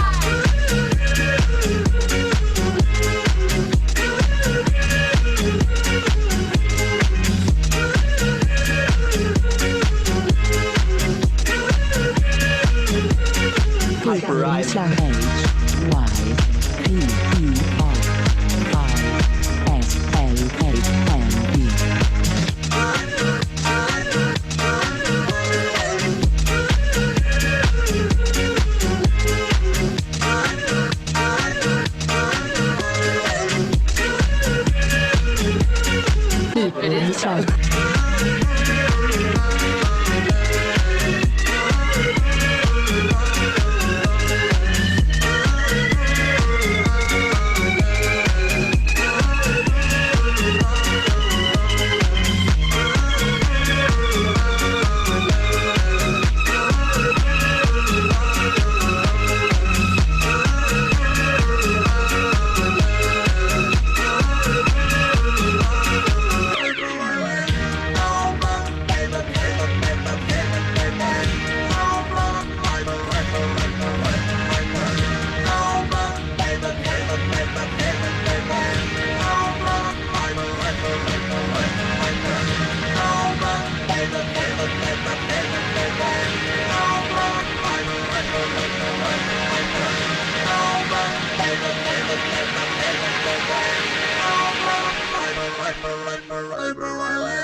Hyperislam.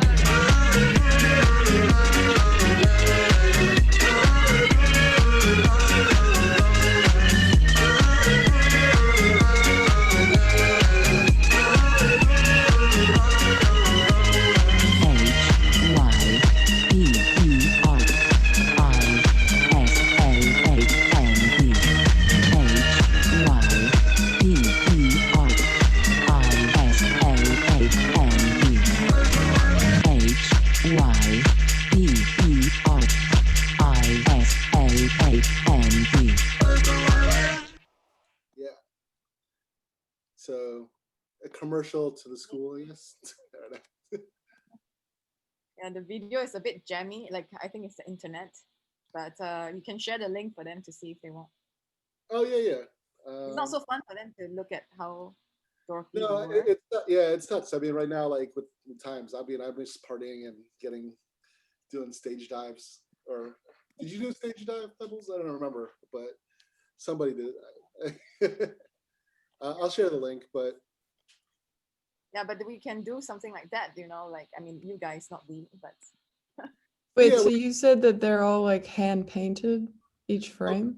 well, so I hand painted them on my phone. It was like a little cheat thing, like, but now but it's the same technique that that I'm doing right now, you know, but now we're actually hand painting them, like frame by frame, you know, but that's with the scanned contact sheets. And but yeah, it's the same technique, like using the thing that I used 10 years ago. Like basically, you know, you want to get like, you know, 12 frames per second, like, you know, like with frame rates, if you do it on 12, you know, if you try to do 12 frames per second, you know, that is a lot easier to do than like 24 frames per second. You want to save yourself time, but still visually like, you know, and same like visually like make it flow. And same thing with cell animation too.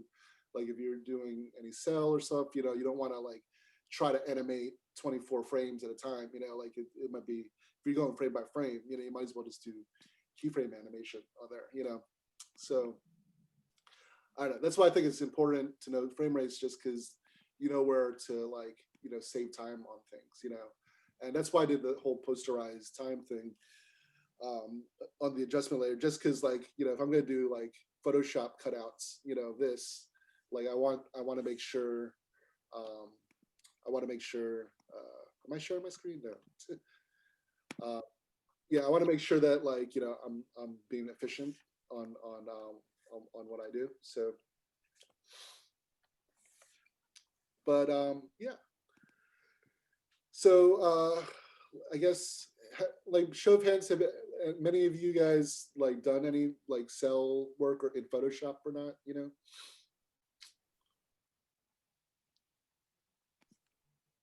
Sorry. Show of hands. Yeah, I don't know. I mean, some of us aren't very good at this, but like I think like Berg said, it's just cool to see how you do it, and then like in our own time we can, yeah, you know, work hard on figuring out how to.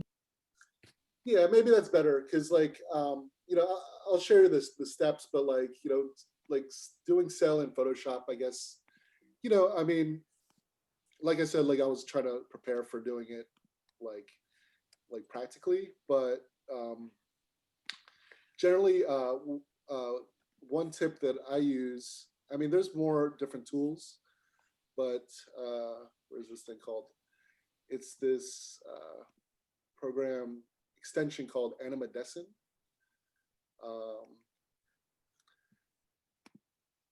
And basically it's like this, I can put a link to this description where it is.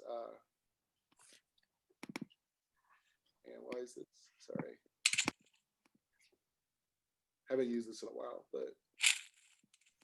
So yeah, if I'm doing cell in Photoshop, you know, like normally like, you know, you have your video layer. Am I sharing my screen? Yes, no? Yes, I am. So animadescent is basically like a, it's a terrible name, but like, you know, you're able to do like keyframes like on twos, you know?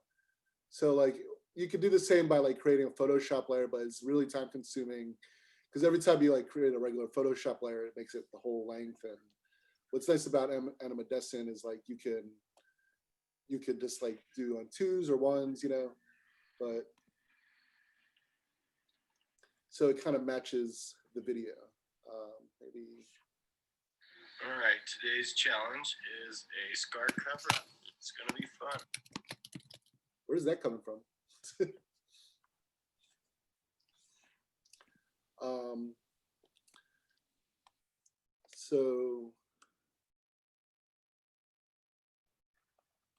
So like normally, like, you know, you want to get a brush, and then if I'm doing like a matte, I guess like the thing I was trying to ask if you do, if like maybe when you do your middle finger shot, you know, like in order to get a matte, there's thousands of different ways you could cut out something, you know. But mattes are cool because then you could just like paint over it. Could be rough with it, or you could just like highlight it, you know, like, I mean, I don't need to teach you how to cut out something like in Photoshop. Everyone has their different processes, but you know, you can also, you know, if you just want to do brushes and draw over in Photoshop, that's cool too. You know, like if I wanted to, you know, have here, the main thing is like just like a frame, or maybe it's better to do it on the dog, you know.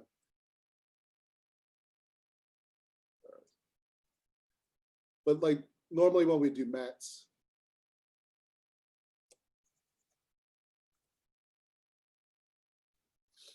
and I have like a weird brush right now, but like it's generally, you know, you want to use a solid color. I think I have like some like paint thing, but it's okay. It doesn't matter, you know. You could use alpha mattes and luma mattes, but you know, generally speed up time.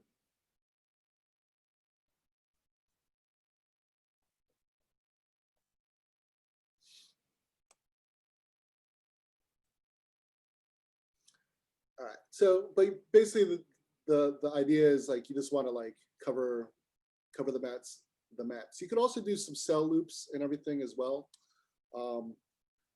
Normally when I do something like, you know, I kind of like having video groups or layer groups. So it's like, you know, like, okay, this group would be my mat. And then maybe I do another one where it's like, you know, in a different folder, you know, and then I do like some doodles or something, you know.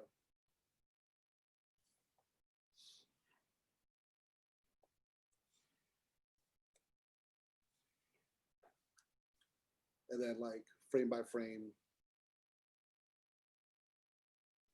go over it.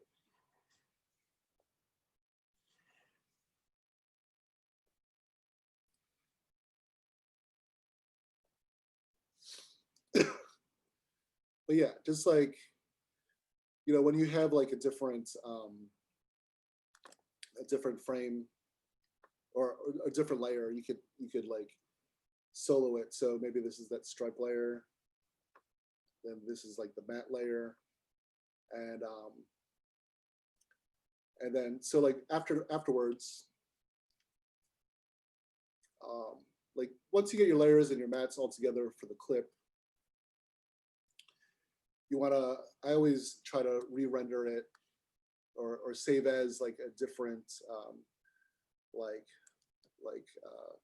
a different source. So say like this is sushi, but sushi is the name of the dog, just to that's why it says sushi. But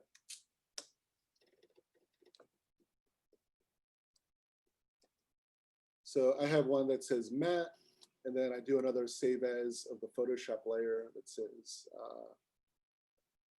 you know, doodle.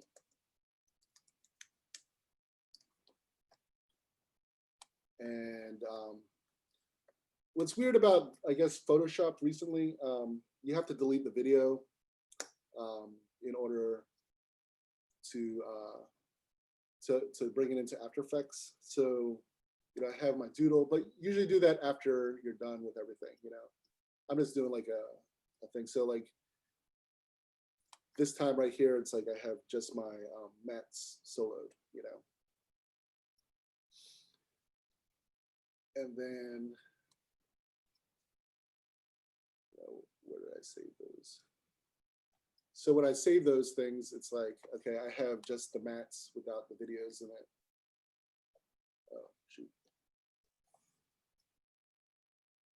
So when you bring it into After Effects, you know, everything lines up. That's why, like, when you posterize time, you know, it lines up with each other, you know.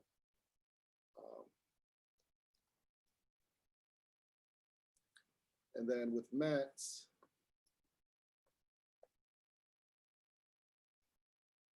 oh yeah, when you import it, you import the Photoshop file into After Effects. You want to make it footage, just because if you like try to stack up all your layers, why is this not working?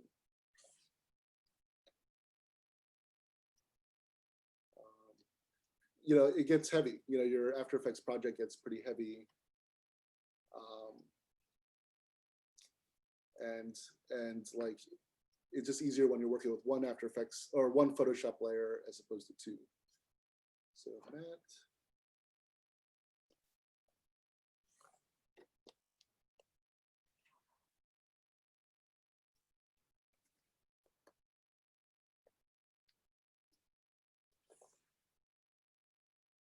And here's a mat as well. So, I mean, I guess there are Luma mats and Alpha mats.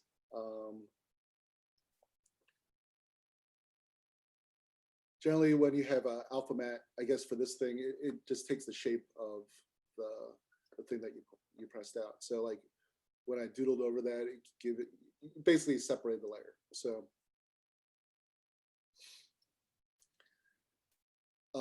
if I had done that all just in white, you know, I could have done Luma mat but you know, Luma mat basically it's like white and black if you have a mat. So basically a lot of times if you have like a white and a black background as a mat, that's what you get.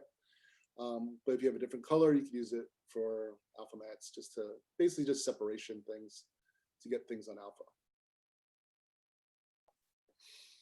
And then once you got your loop, you know, you can just jam. And I mean, and then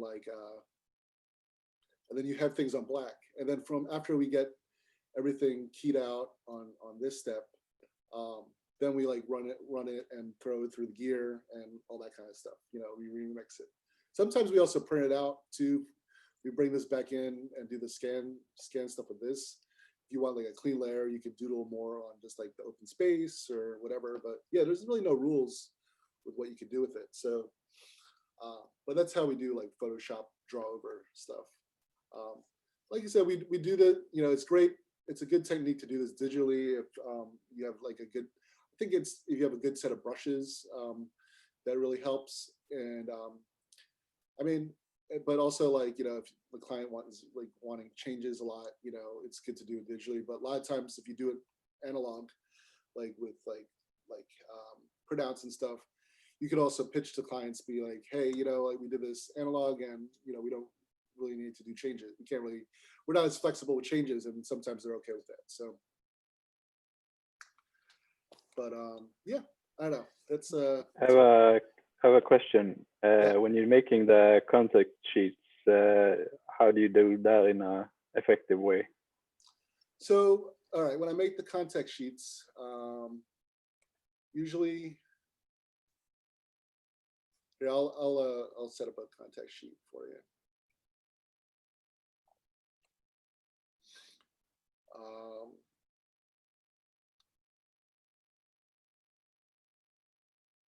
Here's a,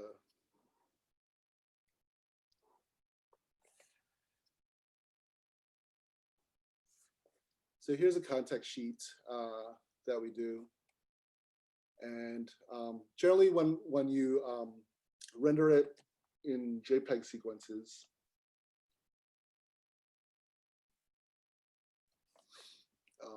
let's see, render, oh, print sequence. Yeah, I usually have like a folder, like when I organize things, like print sequences, scans, and contacts. Those are always like 3 things. So every time like I want to like render a clip, I make a folder, and it's like, you know, these are our clips. And, you know, generally like when we did this project, we like, if we were using like paints, instead of doing on 2s, we would do on 4s. That's why like, you know, I would like render out the clip, but then delete every 3 frames. You know, if you do it on 2s, then you can render out and delete it every 2 frames. So, but generally, like, you know, once you get your JPEG sequence in order, I just like plop them into Photoshop. And if you're doing like HD, like 1920 by 1080, you know, the default thing that I always use is 12.75 is kind of like a good number where, you know, things are kind of even, you know, as far as size wise. And then just kind of like go in and then just drop them all in a row. And this, normally I like to go like keep it in order where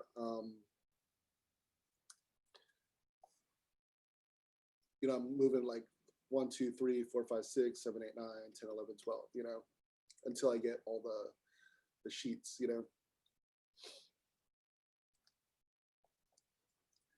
Yeah, it's a little tedious. It's an extra step, but you know, it always comes out pretty sweet, you know.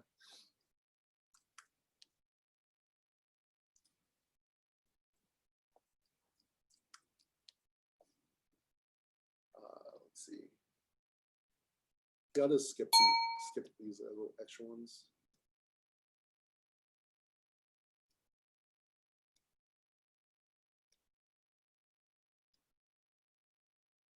All right, so that, yeah, that's basically our contact sheets. And also like, depending on whether you want to, you know, make it black or white, you know, like I always kind of like have like an adjustment layer to make it black or white and bump up the levels just depending on the printer.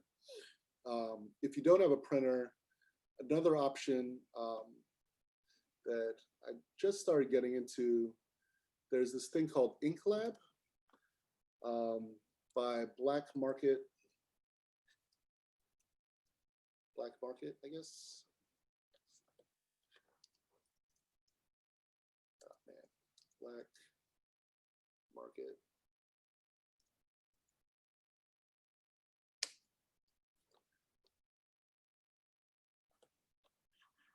So it's basically a resource for like, stock stuff, but there's this thing called Ink Lab that allows you, where is it? I'll just show you to it first, but it brings up this panel of like, getting printouts. So you can do like, this is really good for like people who are into screen printing or whatever, but you could like basically choose like as a default, like a treatment where it's sort of like a indestructible, it's gonna take a little bit.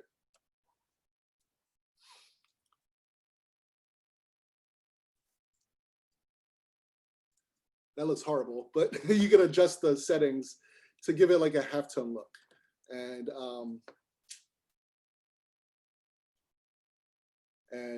yeah, it's sort of like an action thing, but like if you want to separate channels with like blue and pink, I think I just need to readjust it so that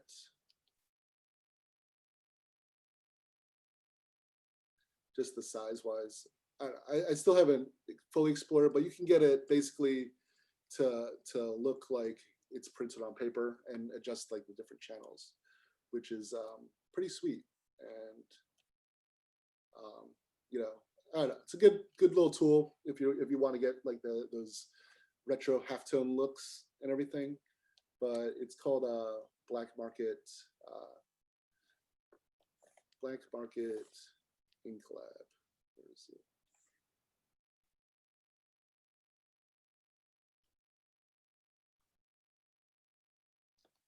These are just stock things. I think beta. I don't know. Here we go. Ink Lab.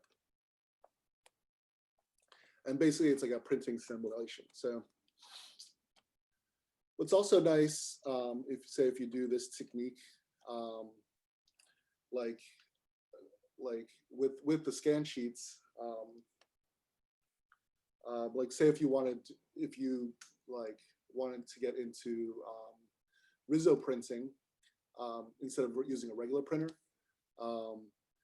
this will separate the channels for like, blues, pinks, and you can also change the colors as well on it. So, but yeah, if you want to do like Rizzo printing animation, which is really cool, stacking those things on top of each other, and it's the same process as the scan sheets that we're doing as well. But that's another like popular technique that's sort of like people are starting to do a little bit, so yeah, I don't know. Any other questions?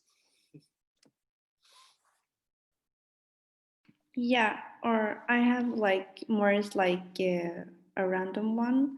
It's like from like when you started Hyper, did you have any experience in like motion or animation, or were you like? No, I actually was doing music beforehand, and I mean, I tried to like for a couple months before I started Hyper, like I dabbled with After Effects, like I never worked on projects before, but like, I like, making music.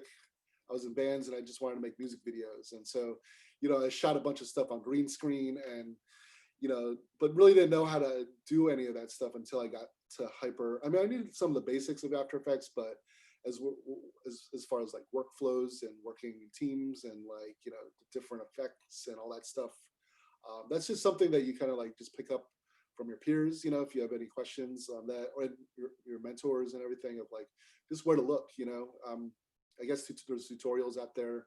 Most of the stuff is just all learning, on your own and from each other, so. And yeah, and it's still like that too. Like even, I don't say like, I mean, we work with a lot of different styles, but I don't know everything. And I'm always continuing to learn new techniques now, 10 years into the field, from like, people my age and also like, the younger kids like yourselves who are like, like been like kind of like, like getting exposed to all these new technologies that I don't really am familiar with. So yeah, it's cool. There's a lot of different changes with things. So.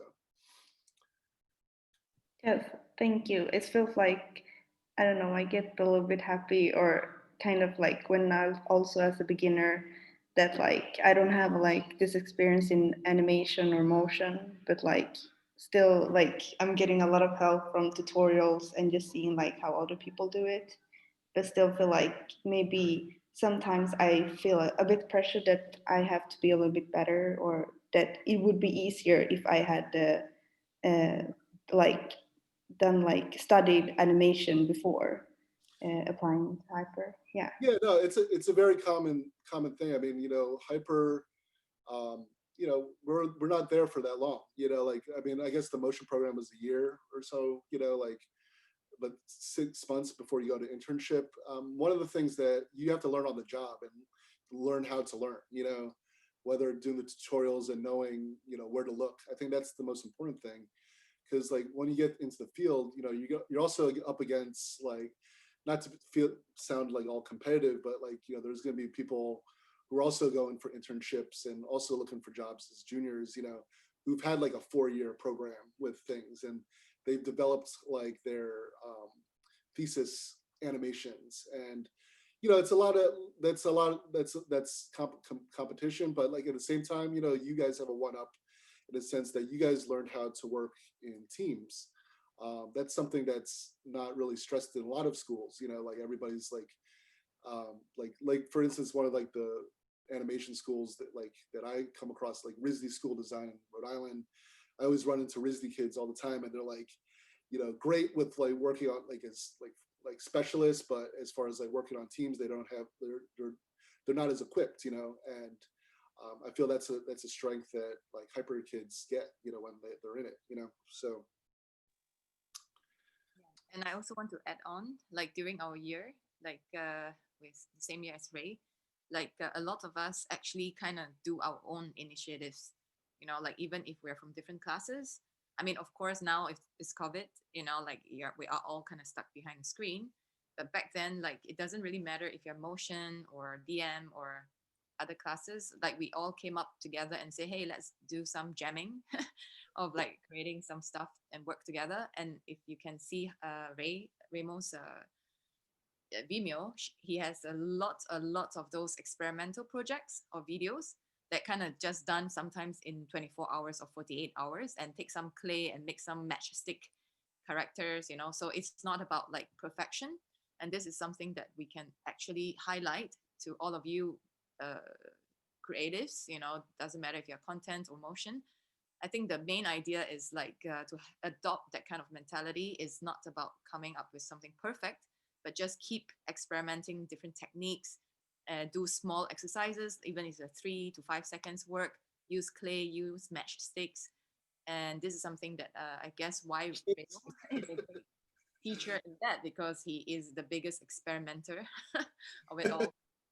Yeah, I mean, like I said, like depending on what route you want to go, like if you're really in a 3D and need that really crisp 3D like look, with things, that's like something. Or if you're in 2D and you want like, characters, you want things flowing, everybody's processes change, but there's always room to experiment. Always think outside the box. Like sometimes it'll help you, especially like if you're doing an illustration, like maybe like, hey, like how would this be done practically? Maybe you incorporate that in your illustration or something. So yeah, I don't know. There's a lot of different ways. I always feel like the best stuff is the stuff made without rules, just because like whether you have your middle finger up, like video of that, that stuff is always like, that always is the eye-catching things. I always look for, like, when I see new people like send us work, what's the eye-catching statement they have, or visual or something, and that always attracts things, so to whoever you present your work to. Yeah, We were giving each other workshops before. Like actually you guys are pretty lucky to have a lot of talks, lectures and workshops as of today. In our days, we have invited like guest lecturers, mentors, but a lot of times all of us, we were pretty much exchanging our expertise. We were giving and hosting workshops to one another. So like one person would give workshop to like all within the few class people. So and we did like hyper circus. Raymo, remember? Like we yeah. and all that. And we create every campaign, visual elements for just a party and get together.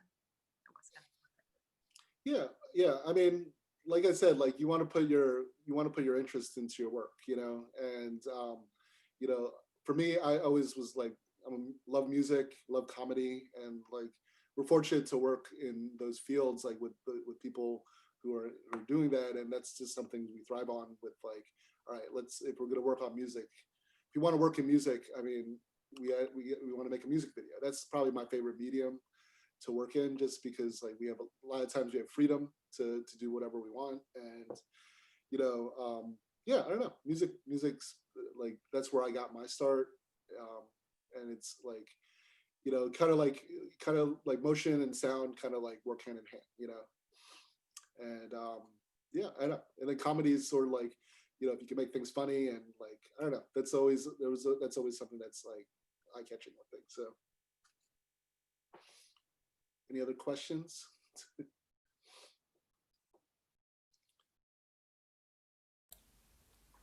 So are you guys in like the middle of, like, I guess you have a couple, I guess like how many is, like you're in the middle of a module for another couple weeks, or is it like, I don't know, the presentation thing at the museum thing, Pebbles, you said you're trying to do? the museum thing, yes. Sorry, I'm out of the loop with things. So basically their brief is to create, I think I've briefly mentioned to you, is Beta Human Museum. So beta human is kind of like human always in constant improvement, kind of like beta testing, like a program, like a software. So humans are never perfect. And as much as like we are constantly learning and re-prototyping, relearning, reiterating ourselves. So that's kind of like the idea, whether as a creative to being just a human, like how do we apply to this world or humanity? So the idea of this museum is that all of them are to create installations or a digital experience on how they can find a cause that they believe in, like something they truly care about. And kind of like what you do with the comedians, like yeah. So it's like it's just that they will need to find their own interpretation or their own visual narrative or tonality or their take on it. So it's pretty open, but I think the fundamental idea is that to, I think, create with purpose. Yeah.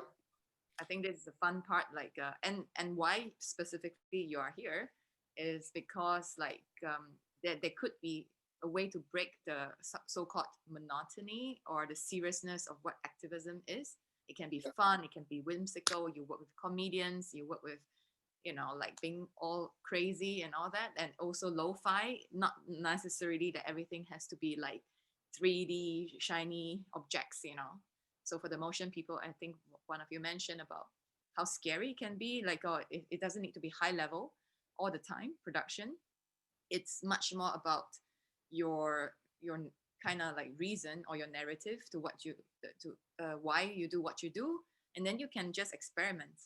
Like I think that is to me what strike me as like Raymo, what strikes me as an amazing creative is that he didn't give a shit about like like everyone is like, oh, cinema 4D, like going all the crazy shiny shit, but then he's like, okay, who cares, let's stick some crayon and just fuck things up on printed paper, scan stuff, reprint, scan in again. So there are a lot of ways to kind of create animation or kind of, and Raymo, you said before, is not storytelling, but story showing. Do you want to elaborate on that, what it means? Oh yeah, story showing. Yeah, I mean, basically we just need to catch people's attention visually, like, and a lot of times, when you, like I said, you're trying to create something for purpose, maybe like it's always tough because like a lot of times if you have that thing in front of you, you get you get like blocked in the head or something with it. I can't really remember what I was saying, but just like when you work on something, it's like it's good to maybe sometimes just freestyle and just experiment it with it without having something in mind, and then try to combine it with it to make something like that could be analyzed later. Yeah, I don't know. I guess when we jam, it's a little mix. Sometimes there's things where we have a purpose of like a specific lyric or a specific line or something. Like, I guess the general vibe is to have a purpose with it, but there are moments where you can freestyle and not necessarily make something totally opposite from what you're intending to do, but then like phrase it in a way where you could make it seem relevant, you know. So, but yeah, I know there's a lot of ways to make visual stuff using software, using footage. I think I just stress like don't always try to like fall in love with like the same thing all the time. I mean, it's great, you know, but like to like be a specialist in things. But you know, if you're going to be in it if you're planning to have a career in the field, you know, like, you know, things change a lot, and you know, like, and if you're like, you know, doing the same thing over and over, it's constant reinvention. What I'm trying to say, and I think that's always like, even the way we work, you know, like reinvention of like, you know, just the way that we're working in our own spaces as opposed to in house with studios. Like, you know, there'll be opportunities like, you know, like to work in studios. Like, I don't know how it is in Stockholm, but you know, like with like, you know, eventually you want to like, if you want to like create your own place, like what we're doing, we're just like, we have like a little studio space that we have as a common place to share, you know, and then most of our clients are remote. So, you know, I think developing a community is great amongst each other or other, I mean, we like the field's all about like, just like, you know, working with like, you know, finding like minds and like, you know, people that, you know, having friends basically in the field, you know, and who like, I don't think any one person can like do an entire project. You know, there's always like different, you know, there's always different like different places where you can get influences from. So, but yeah. Yeah, thanks like so much. I think everyone like thought all your stuff is super cool, and thanks for sharing your techniques with us. It's gonna be fun to play around with that. Yeah, and I know some of those techniques may be overwhelming, you know, at first, you know, like when you see it and you know, but at the same time, it's like, you know, there are resources where you can learn more, and same thing if you're doing like, say, Cinema 4D or something. Like, I still haven't learned Cinema 4D. Like, I mean, I know a little bit of it, and I did some projects with it, but I don't think I've even touched the program in like 6 years, you know. So don't feel the need to like know every in and out of a software, you know. You know, find out like, I mean, for me, my essentials, like, you know, like I use After Effects, Photoshop, and you know, Illustrator and Premiere. I mean, just the Adobe stuff. But you know, Dragonframe is probably the only non like, you know, program just for stop motion that I use. But like, you know, I know everybody's different though, you know, like everybody's workflows, and there's also like a ton of open source like softwares like Spark, you know, like there's so many like things that like, if you want to do face filter stuff and things that like, you know, I don't even know, you know, and I'm constantly learning, you know, depending on how you want to get into things. So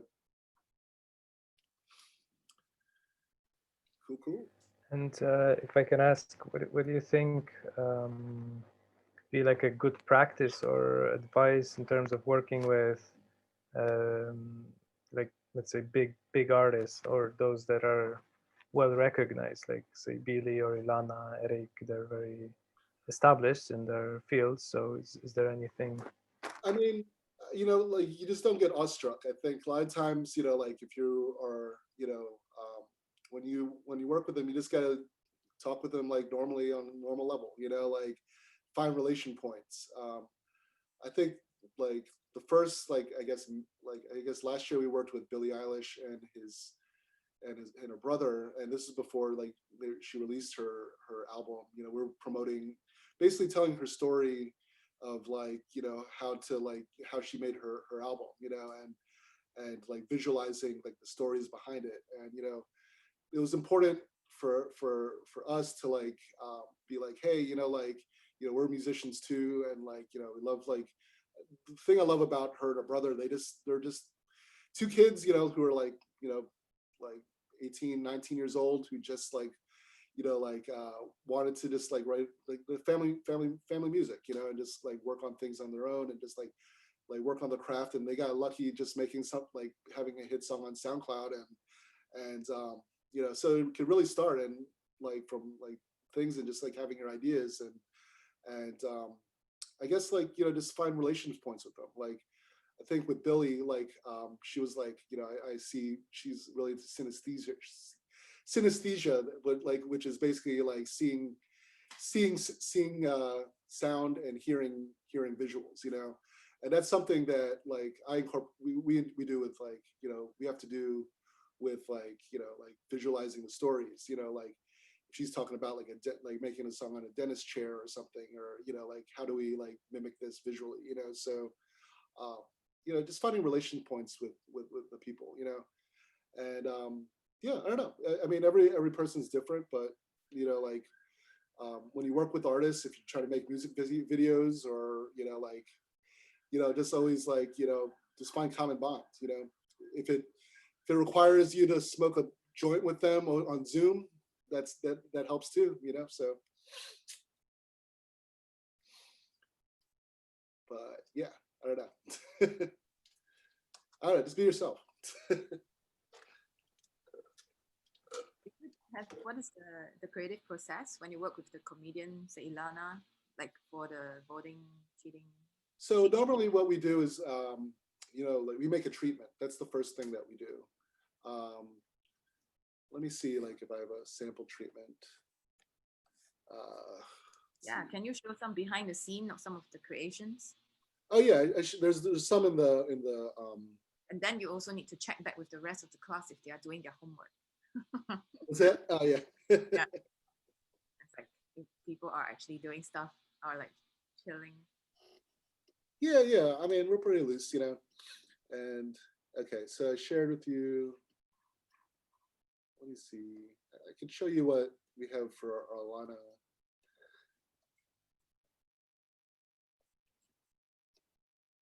Alana projects. Cheat sheet.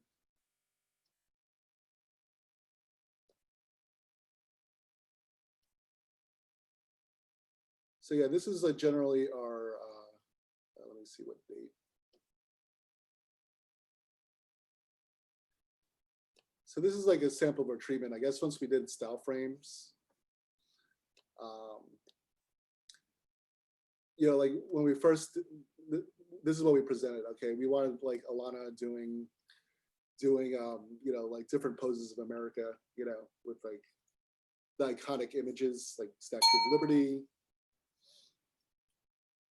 And I guess this is not the early one. This is our first. Sorry, I'm a little disorganized, but this is the early treatment phase. So this is what the client sent. Here's the plan. They want to, this is basically when they hired us. These are objectives, of what we want to do. Basically, create something to like, get Trump out of here. Basically, that's all that, I guess I don't need to have this thing on there. So you can see the screen. And then, so like, these were like some of their branding themes, campy Americana, like, things that are red, white, and blue, like, but not like super serious. So like, yeah, like something like the popsicles, we melted popsicles, like things that are like, like typography on food, on watermelons, like basically like a summer barbecue vibe, like American Pie, like just like different key things where we could basically Broad City. Like, I mean, if you're having a lot of Glazer as the host, you want to try to maintain that like Broad City vibe. And yeah, some of the guests that they had, we knew like it was like informative but very also like like playful. People would mix races and like very very pro equality, and so this is something like the color palette is what we try to stick to the whole time. And like a lot of our projects, if the client gives us a color palette, we just kind of go strictly with that throughout the whole thing, as sort of like our rules. It's good to develop those rules. So every time with the palette, you know, with our illustrations or with the things we shoot, you know, we kind of try to get it into that mold. So, but yeah, these were our initial things. And so yeah, I guess with the treatment, you know, like you want to have like a visual board, get like a mood board, and it's like it's good to you know, write it out to not just for yourself, but for, maybe this is more of an older one.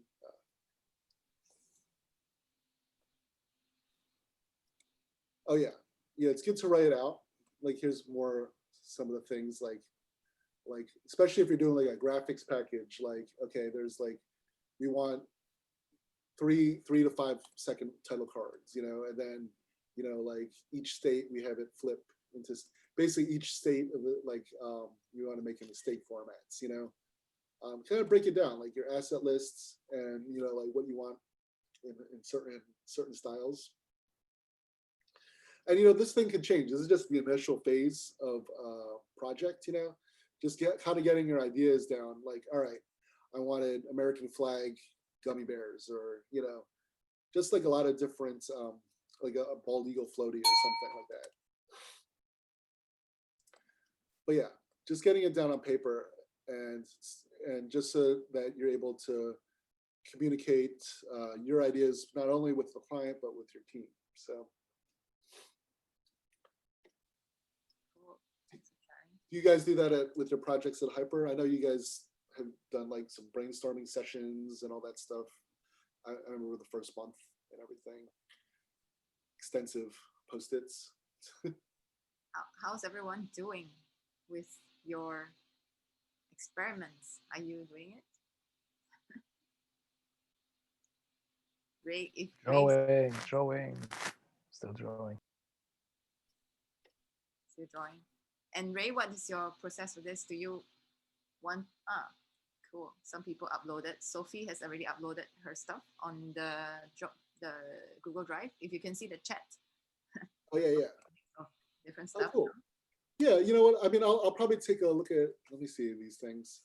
Oh wait, what is that? Folder. So do you want to do a remix? Yeah, I'll remix like whatever you send me, you know, if you're able to map things out, or you know, we'll remix something. And then when's your museum event? That's the folder. Oh, sweet. Yeah, once my studio mates come in too, like we'll get some stuff going. But yeah, I feel like the middle finger, everybody loves the middle finger, or it's like some of the things that every culture has, you know. Cool, I like the draw over jams, ones I've seen so far.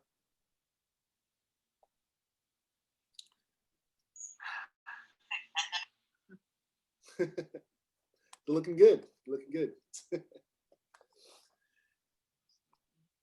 I can share my screen for those who. There's a few inside now, but more to come.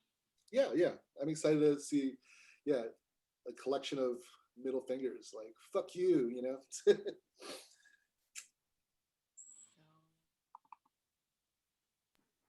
And then these days, do you still have time to create your own like personal projects, or is mostly the things that you do for clients? I mean, you know, like most of the stuff is like for clients. You know, like I guess for me, like personally, just because like I have to direct a lot of different projects, so it's like, but we like approach all our client projects as sort of like personal. I mean, we like if we want to try a technique, you know, most recently we've been trying like, you know, yeah, just trying some stuff with like, yeah, like the clay thing was kind of cool. You know, I don't know. We always thought these middle fingers are amazing. Great stuff, guys. If anybody does have a scanner or printer, it'll be cool to see what you guys come up with, you know. But nice. That's awesome. So yeah, cell work. I'll throw these things to give it some extra sauce.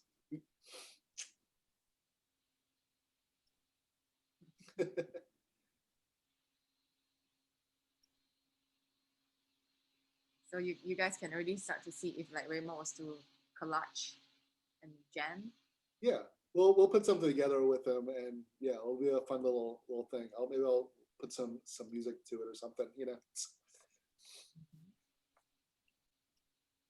Supposedly this workshop was to start at the beginning, and What's then by that? now we have already done a music video of all of us having a middle finger, right? Yeah, that was over the course of 2 days, you know. But I get it. But I mean, you guys are working quick, you know. I mean, it's cool, like even just to learn how to jam. I mean, like I said, like, you know, it's tough gauging everybody's like who's familiar with this stuff. You know, I mean, when I was at Hyper, it was like half the class were like pros at After Effects before I got in there. I was sort of on like like I had a little bit of experience, but not like, I wasn't really like crazy, you know, like I wasn't technically proficient with things as well. So I don't know, everybody starts out different paces and learns at different paces. So yeah, like, you know, but the main thing is learning how to learn, you know. So that's probably the big thing I got from Hyper, and like learning, you know, who does what. We have a question from Jessie. She said she missed the part on how you did the draw over. Could you either show maybe either the behind the scene for either Billie Eilish's work, or like you do a live demonstration or something? Oh, which with the And like just a draw over for any image. Oh, in Photoshop or in Photoshop or whichever. Like just a quick demonstration, either like a behind the scene. Yeah. Of the work that you have already done with Billie. Oh yeah. It's in like, yeah, I mean, in here, is it, you mean like this, like, so the draw over is like printing out the scan sheets? Remember to click share screen. Oh yeah, sorry. Let's see. Trying to get better at the zooms. It's okay. We only got better after like 8 hours a day looking at this for the whole module now. Yeah. Sorry. A lot of things. Oh, my texts. All right. Typical creatives work desk. It's fine. Yeah. Yeah. So basically, you know, like, you know, we render out the videos, make JPEG sequences or MOV things, and then we print out like each frame onto context sheets like here, print them out, and then scan them back in.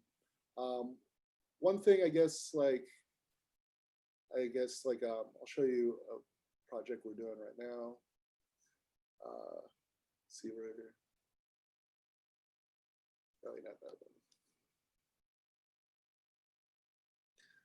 We're doing an animation for Spotify right now for Kanye West's album, 10-year anniversary of his My Beautiful Dark Fantasy album. And basically it was like, you know, he did basically got a bunch of producers like the RZA from Wu-Tang and like I don't know, all-star cast of producers all together in Hawaii to make this album over a course of 3 months, and then basically like kind of like a Hyper boot camp, you know, of different artists and musicians. It's like a Hyper boot camp, but with the Wu-Tang Clan. Yeah, basically, yeah. Wu-Tang, there's like Madlib was on there, like Pete Rock, like DJ Premier, Nicki Minaj, you know, and so basically like rappers and musicians all living in like Hawaii and just jamming for 3 months to make this. This is the song Power, I guess, was the hit song that was on there. But yeah, we've been trying to do, yeah, we did like, we're doing our paint over jams. And let's see, it's not scanned. Big After Effects project. Sorry, this is the master one. So but after you know, you get your scans, maybe I'll go quarter. All right. So like after you get your scans, you know, you just, you know, you kind of bring it, import it. And then I just keyframe the position of each of the frames. So left to right, right to left. On in this case, we're doing 4s. That's because we planned the visual out for it.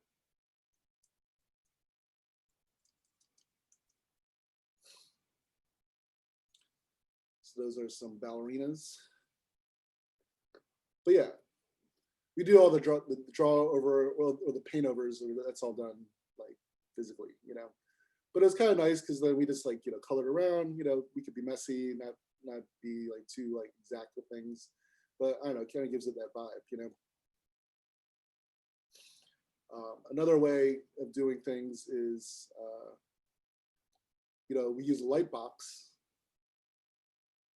And so say like, you know, we printed out an Illustrator file of these boxes or something. And then we just kind of went over it a few times in markers. You know, if like, we wanted to get them like all like sorted out, we kind of mask around them.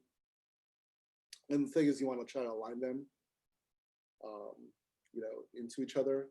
So like what I did here, planks. So I basically did that, and since there's 4 of them, kind of like put them in order. What's nice, like there's this plugin. I think I'm not sure if it's built in After Effects. I'm not really sure if it's built in After Effects or if it's like a third-party one. But it's called Unmult, and you know, with Unmult, if you have like a white background, you can just like take out the background. So that really helps with like scan stuff if you need to get things on alpha.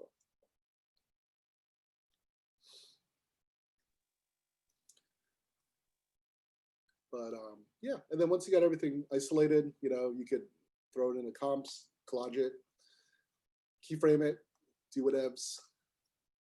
And here's that process again. If you don't have access to this, or if you want to, this is like what I do. And usually when you scan things, like, you know, you could just apply an adjustment layer to prop up the color back in. So, and your end result. So,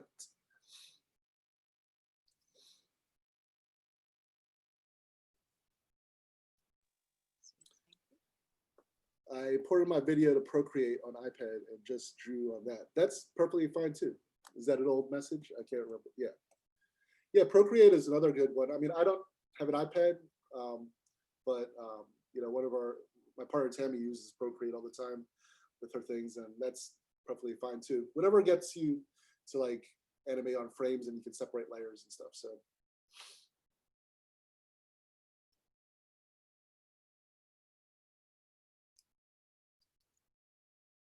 Hello? Anybody there? Zoom silence can be dreadful sometimes. Yeah. Hi. I'm sorry, I have a million questions, but I'm going to do one.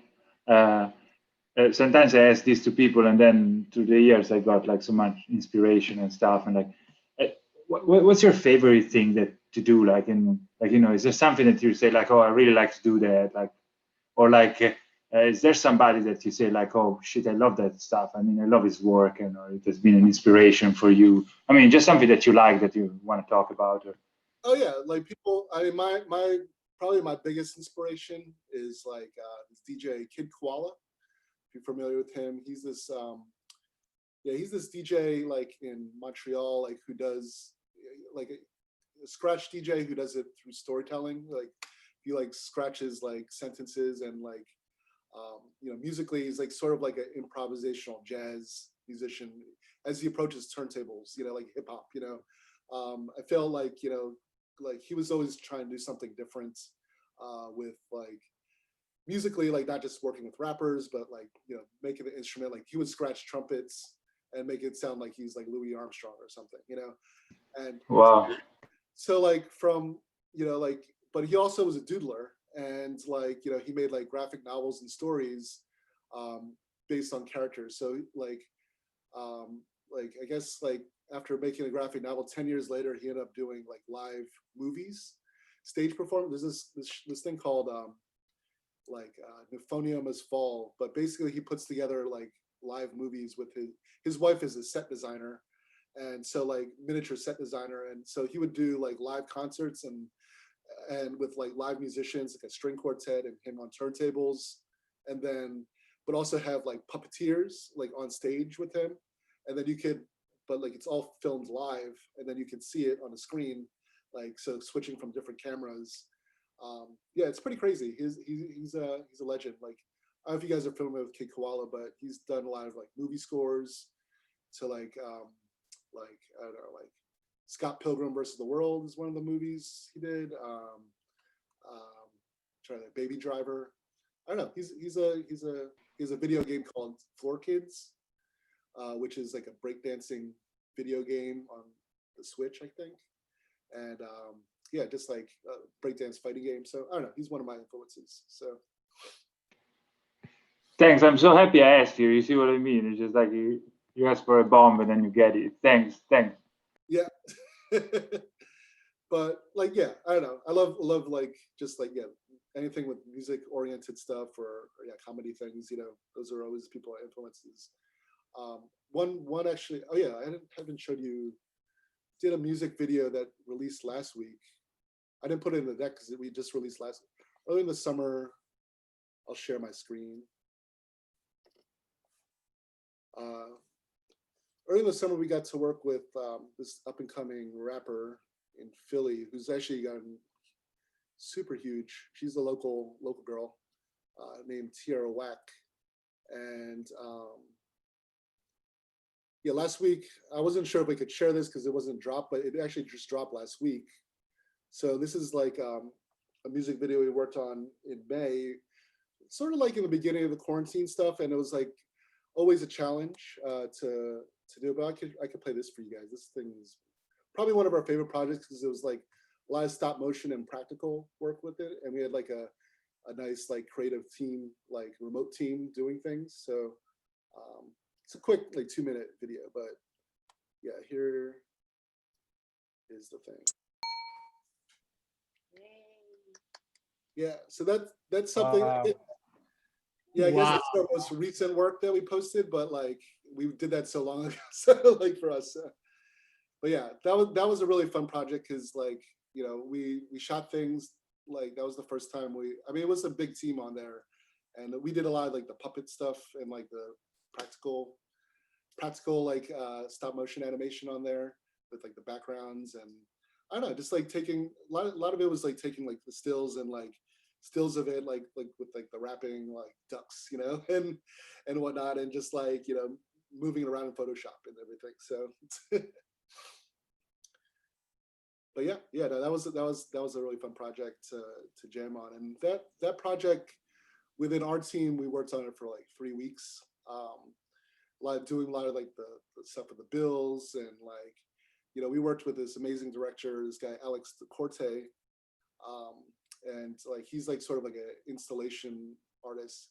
His stuff is crazy. I don't know if you check his stuff out, but he has an art gallery event in London right now that's going on at the, I'm trying to think of can't remember the name of the thing, but he's definitely a guy. He's like, he makes like neon lights, and he does like a lot of pop culture reference. He looks like looks like Eminem in a bit. So he did like this whole theme thing of like Eminem, like him dressed up as like Eminem with like different weird paintings and stuff. I don't know, but Alex is really awesome, and his lot of the things that he's done with like artists such as like St. Vincent and trying to think of someone else, but like a lot of very bright colors and like, you know, very clean and which is totally opposite from our style, because we like things like rough and like lo-fi. But yeah, I don't know. It's always nice to do some clean projects too. So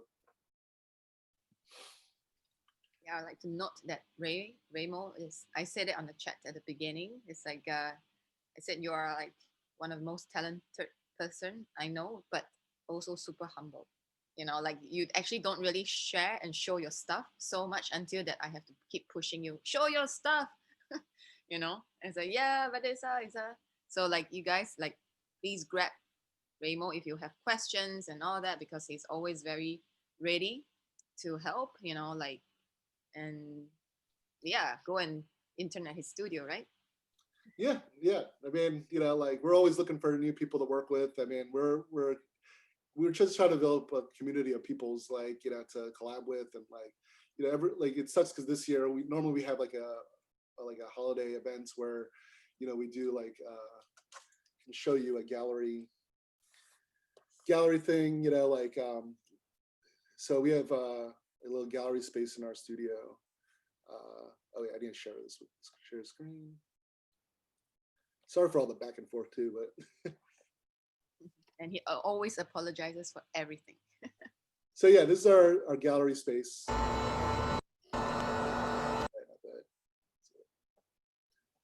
Sorry. So yeah, we basically, like collected, everybody. Everybody did like music. First, that was for walkie-talkies. Oh, sweet. That was you just spa, missed the surprise. Some like the little details and such. But yeah, like basically, making like art gallery events, or like basically like putting like pictures and like finding it in like an animated space. I mean, there's like, we use this software called Activism, but I'm sure there's a lot of different other ones too that people use. But just, I don't know, it's just great to see like paths where you could see like animation in a gallery setting. So That's cool, man. There was a workshop about that yesterday. It's perfect. yeah, Art of Vive, yeah, it's Art of Vive. I don't know how to pronounce it, but yeah, no, it's great. It's seeing like like animators like being able to or just even not just animators, like motion or like filmmakers or something. Just find a space in like in a gallery event, other than like if you video art where like people set up TVs, that sometimes is like very like it's really this is super easy and everybody got a phone, so they can always like find out ways. But I don't know, like we try to do one of those events every year, and like yeah, well, if you guys have we'll usually base it around a theme, and like if you have a submission, maybe we'll do it middle fingers for the next one we do or something, and just like kind of like vibe off of what we did, and then you guys are in there or something, so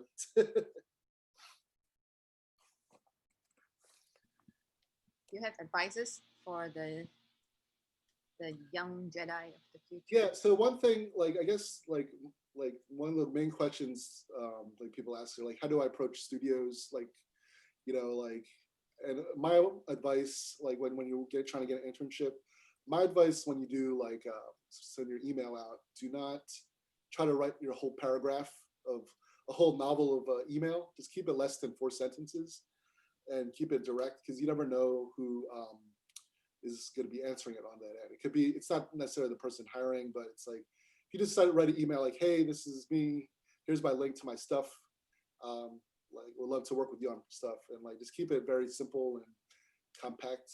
Like I feel like a lot of times when I get emails from like people who want to work with us, it's like they try to put their whole life story like in one email, and it's, I mean, I love it, I don't mind it, but like there's a lot of times it's like people like it's the production coordinator is the person who like first sees it at certain studios before like the person actually looking to evaluate it, so, and they usually like kind of dwindle it down to like, okay, these 3 people seem cool, I'll give it to the person like the art director who's like trying to bring something on. So, but yeah, keep things short and sweet, like when you write emails to clients or in general, like, I don't know, it's like, be like common sense, if you're getting email from somebody, just keep it simple,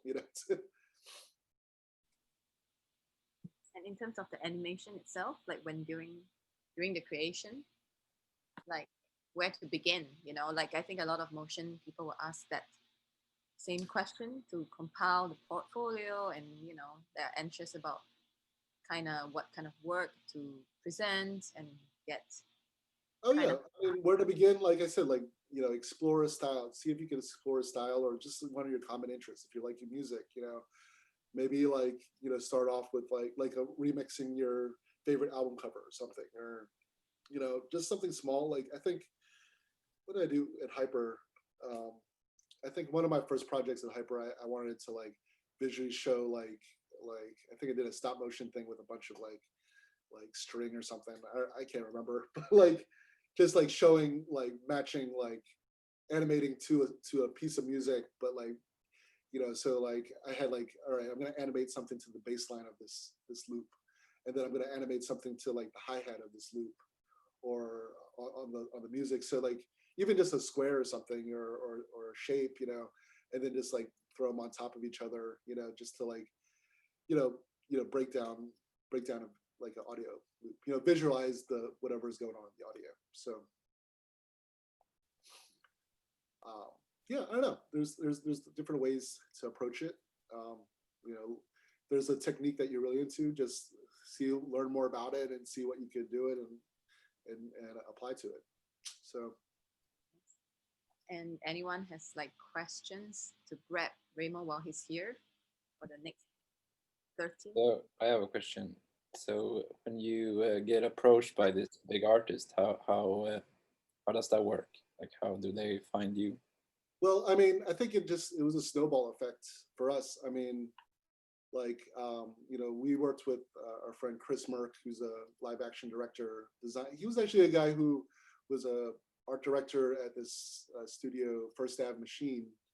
That like he's a designer and like who we worked with, sitting right next to him back in our freelance days, you know. And then he became like, you know, ended up directing like acts and music videos. He did some stuff for like De La Soul and then so like he asked us to help him on his music video for Aquafina, one of her music videos a couple years ago. And that kind of after that was the first project we did, like, you know, sort of like experimented with like the analog gear and stuff. And that kind of snowballed into, from there, like Billy saw that and then was like, all right, we need to approach these people about like getting this kind of style, freestyle jams. And I don't know, that was like that's how we got approached by those things, you know. But at the same time, you know, like we also worked in like, you know, working with brands like, you know, Facebook and just through like our work, like our studios, like the different places we work with studios. So a lot of those music projects came from like just working with people we met during freelancing or at animation studios. You never know you're going to meet, you know. So and then, you know, a lot of time everything snowballed, and now we consistently get hit up by like friends of friends from their people, and it's always just like maintaining a good relationship with them, and like they'll refer you, you know. And you know, like Eric Andre, that was through just like someone I knew from college, so before going to Hyper, when I went to music school. So cool, thanks. Yeah, you are already also making connection here. Like Raymo is a great contact. yeah, like I'm excited to see what you guys come up with like throughout your year, and you know, like I'm always like curious to see. I mean, you guys are probably like know a lot more or more like, you know, you're on the cusp of all like, you know, the latest technologies that are out.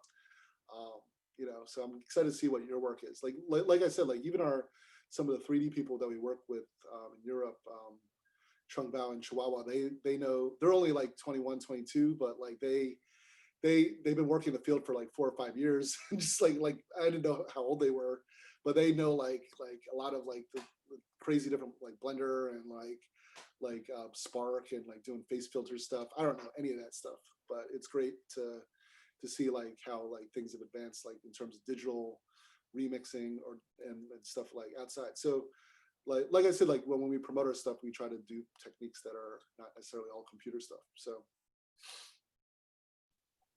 yeah, and also to create a lot of projects like with one another. And I think, for example, if you guys want to jam with Ray for his next project, you know, somehow like if you want to offer your time, want to just kind of, you know, contribute some kind of your work when they are like producing for some other artists, and that is a good start, you know. Like this is kind of like one route, example, and you keep working on initiative on just create many different projects. Yeah, yeah, and like, you know, a project doesn't have to be a whole big video too. It could be a simple GIF or just like a one thing, like your Instagrams or whatever, you know, like when it's what Instagram did not exist when I was in Hyper. So like, it was like definitely like a different time where deliverables were like, all right, you got to make a video, put it on Vimeo. And now it's like, you know, but now it's like, you know, just small portions, you know, you can have like, you know, these are your, like Instagram's your mood board or something, you know. You know, I try my best to like keep up with it. It's tough, you know, like social media is not necessarily my strength with things like, you know, oh, we have one more follower to get to 1,000, you know, like, you know, but yeah, it's like, I don't know. I'm not, Tammy's more of the social media person than I am on the thing. So like, but you know, it's always good to like, you know, to gain inspiration and just see what else is out there, you know, and meet people through there as well, you know. So yeah, a lot of our contacts are through like, you know, people who we met either online or, you know, like you've approached us on email and stuff. So yeah, it's a remote world. So Bert, I noticed you wanted to say something. Oh yeah, I just want to ask, is there a place to listen to music you've made? Yeah, Spotify. Yeah. Well, actually, I have a SoundCloud. Faux Show and Tell is my, just like my, And Ray even like did turntablism with an orchestra before. So he was like scratching to a symphony or to this orchestra. It was like crazy. Yeah, like, so when I was I went to this school called Berklee College of Music in Boston for my undergrad. And, you know, I was basically like I do a DJ at a high school, and I was put with another scratch DJ, and then we were like, hey, let's get together with a string quartet and see what kind of music they'll make. You know, it was one of those things that like, yeah, kind of like two polar opposite, like backgrounds in music, you know, and see what they make. And, you know, I ended up playing in a band for like 8 years with this great, awesome like string quartet, and like, you know, we would do like, you know, orchestrations amongst ourselves. I don't know, it's kind of experimental work, you know, a lot of instrumental, hip hop, house, play clubs. And then like eventually we ended up doing a thing with like an orchestra in Houston one time. And it was like, yeah, it was kind of a cool seeing that aspect, and, you know, working with some like with the orchestra, you know, most of the people in the orchestra were in their like 60s, 50s, 60s, you know, like a lot older, like different age ranges, coming from a totally different background. And it's always awesome communicating with like trying to make something with people that who are like totally opposite from you, or like, you know, not from your background, and seeing it molding. So like that's something that like, you know, I recommend, especially when you searching to do projects, maybe like look outside your normal, like, you know, your comfort zone, you know.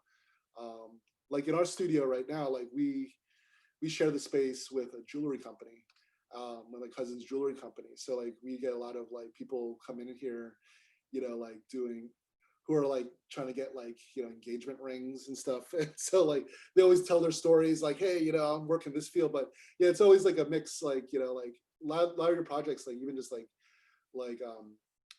there's this in our work, we use like this Lazy Susan 360 Lazy Susan thing to like shoot things, and that's all from our studio mates who use that for product shooting and stuff. So yeah, I don't know. I mean, just always trying to find a weird mix of people to work with, you know. But yeah, so music-wise, SoundCloud, that's on there. I do have some stuff on Spotify as well, but see, I don't know. I haven't been on my SoundCloud in a while. I think the last thing I uploaded on there was like 4 years ago. But yeah, I got some couple mixes. Let me see, I can share the screen. Here's my SoundCloud. Actually, there's a mixtape from when I was in Buenos Aires at Punga.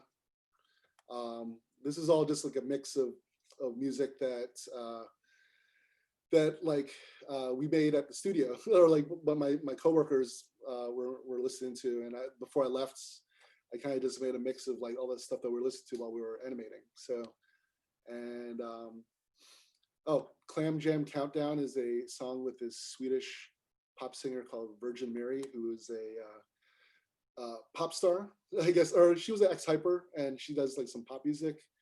But yeah, she went to Hyper maybe 2014, I guess, and like she came to New York to do an internship, and we met up in New York. And so yeah, it's like sort of like a song about New Year's. I guess we made this song on New Year's and kind of just like did a countdown song.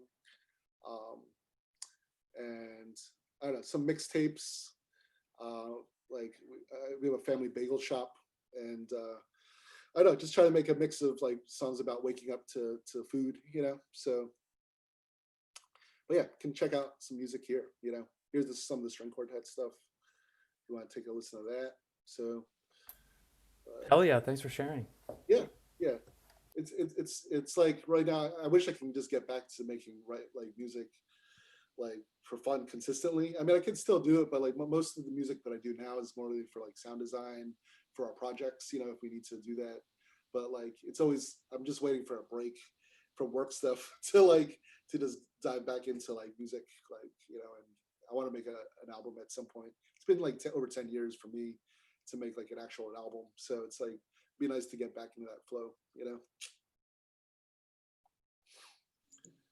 Any more like last few questions, one question before like Raymo ends the workshop? And I think that if you guys have like crazy stuff, like we can share and post on our Better Human Museum's Instagram, right, Shai? We can like have you guys have Instagram? Yes.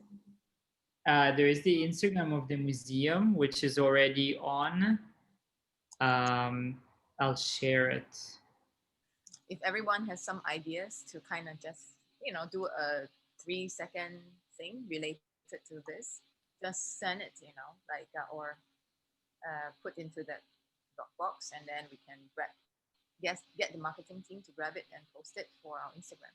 Cool. Yeah, so and once my studio mates get in, I told them to come in like later this afternoon, so it won't be like too loud in here when I talk with you guys. Yeah, we can take a look at some of the videos and just like play around with them, and like, and we'll remix what you remixed. So I don't know, it's always fun, like taking somebody's thing and just like jamming over it or whatever, you know.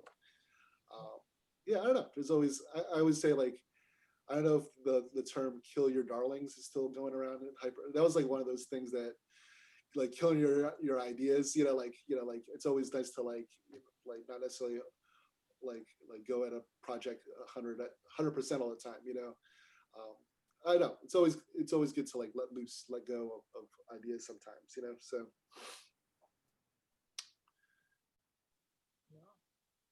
So don't stop making stuff and drop it.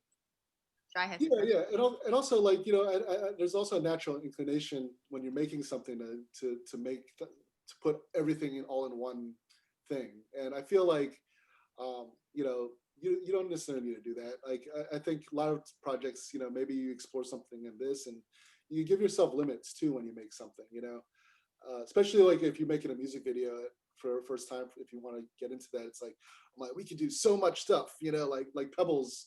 If she showed you her music video that she made, she had like so many elements, you know, and it's amazing to do that. But like, like at the same time, it'll also take you longer to like sort through things and like, you know, like of film to cut into 5 minutes. Yeah, exactly. So like, you know, feel free to like, you know, like not every project you need to go like 100% on, you know. Like, I mean, yeah, even client projects, sometimes it's like, all right, I'm cool with this, you know, like we just like, if we go like 50% on it, it's fine, you know, like whatever your intention is to it, you know. So yeah, I don't know. Yeah, definitely, especially if you're like juggling things, you know, you gotta always keep in mind deadlines and timing, you know. So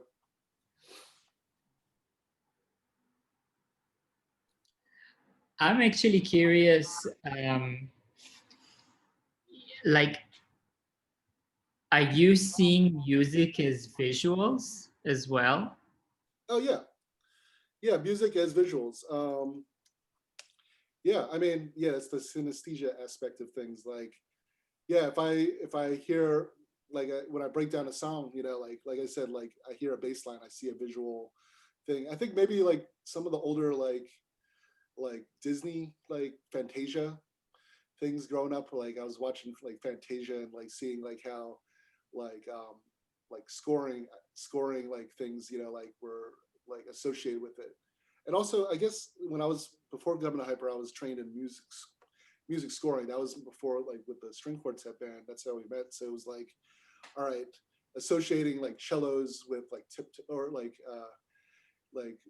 you know strings with like tiptoeing, like you know plucking strings, or like you know seeing like you know associating different sounds like to like, and like I guess you guys had like a sound design like workshop, I think, from what I was saying the other day. So you know, piggybacking off of that, you know, like you know, yeah, exactly. I think it works hand in hand, you know, like, and you know, like I said, like if you know, like, all right, there's certain sounds that are associated with the visual, you could like visualize it and maybe like you know enhance that in some way, you know. So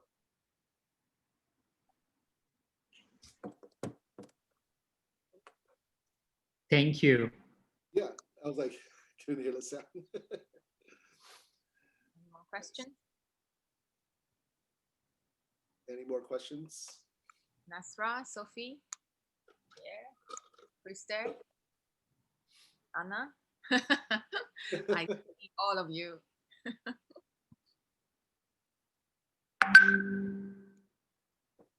Okay, then if no questions, then I think since it is quite a tight, cozy group, can we do an appreciation checkout for Raymo? Everyone just say a line of what they learned or have a key takeaway or inspired by Raymo on something. Let's do a popcorn. Cool, nice. I can just say it's been a long time since I felt this inspired. Oh, thanks. Like your work is so amazing. I feel humbled to like have met you. So yeah, thank you so much.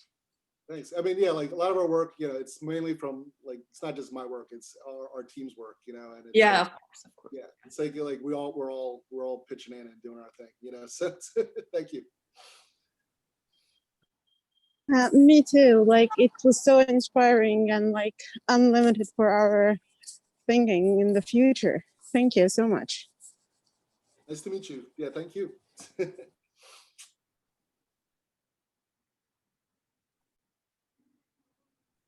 It's been incredibly inspiring, and it makes me very humble, but also quite you know, ready to go, you know.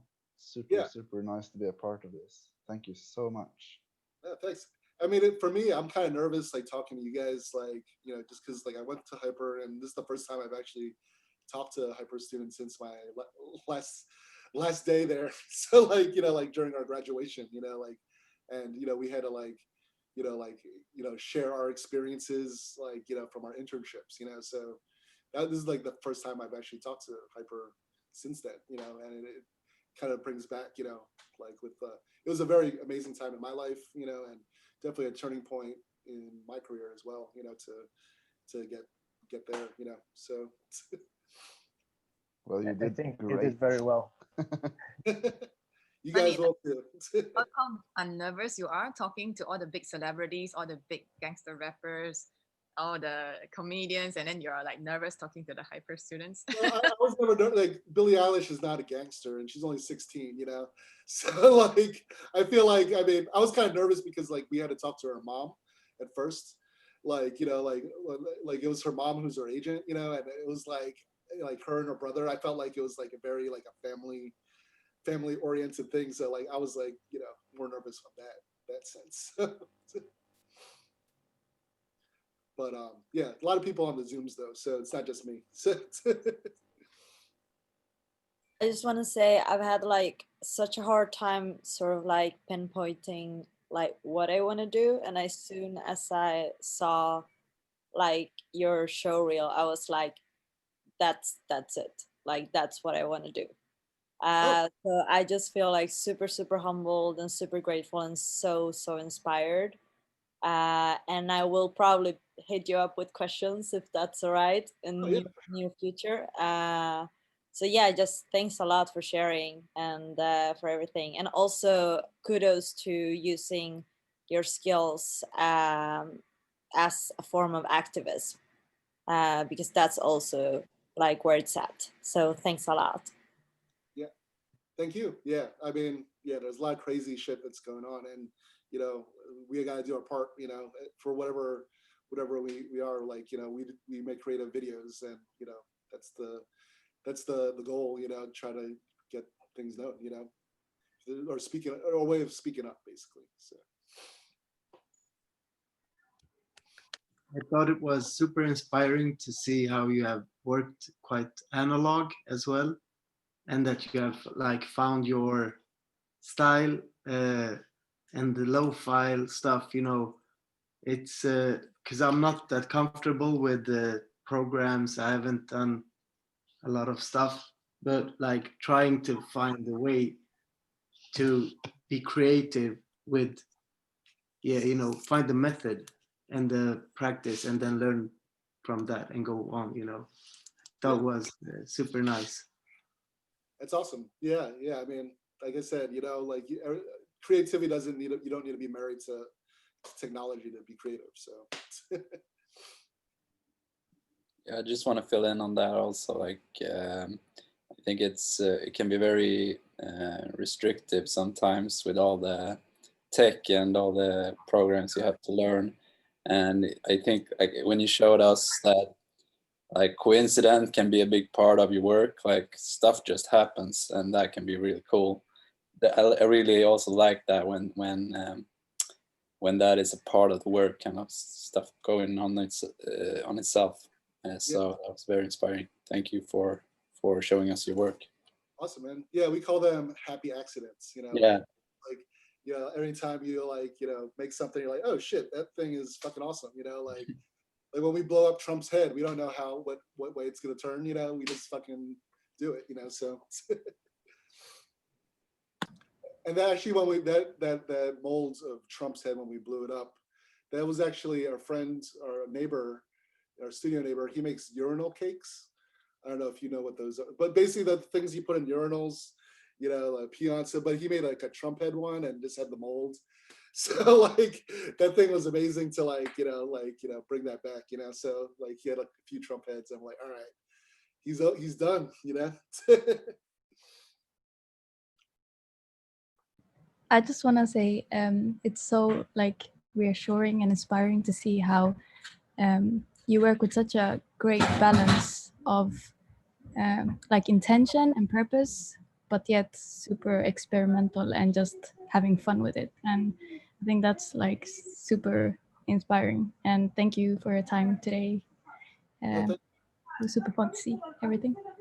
Thank you. Glad you enjoyed it. Yeah, I mean, like I said, like, you know, now that we're working all from home, you know, like I think for the most part, you know, be yourself, you know, like you don't have to you don't have to like I mean, I know certain jobs, you know, you got to dress up or whatever, you know, to get it. There's a code, but you know, you just got to make up your own roles how you work, you know. So, and yeah, I don't know, like figure out when what works best for you. So.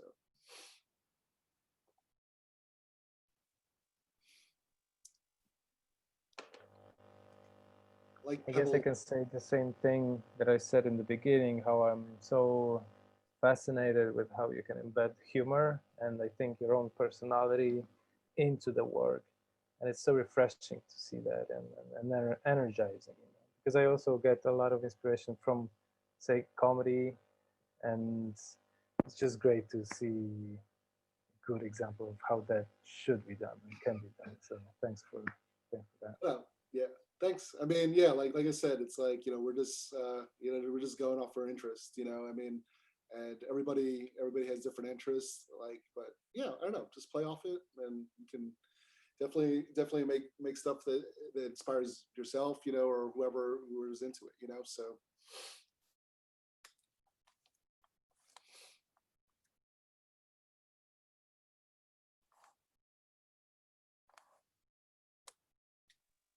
Anyone else? You guys are so sweet. Yeah, thank you. Yeah, and I love how Raymo like replies to every one of your checkouts. Sorry, yeah, I don't know the process on here, but also like maybe like one thing I want to ask you guys is like, is there something I could do better, like as far as presentation wise, because like I'm always looking to improve. I haven't done one of the, I've talked to different classes before, but this is the first time doing one on Zoom like this. So I'm like always trying to figure out, maybe I should like clean my desktop a bit better, It's, I don't know.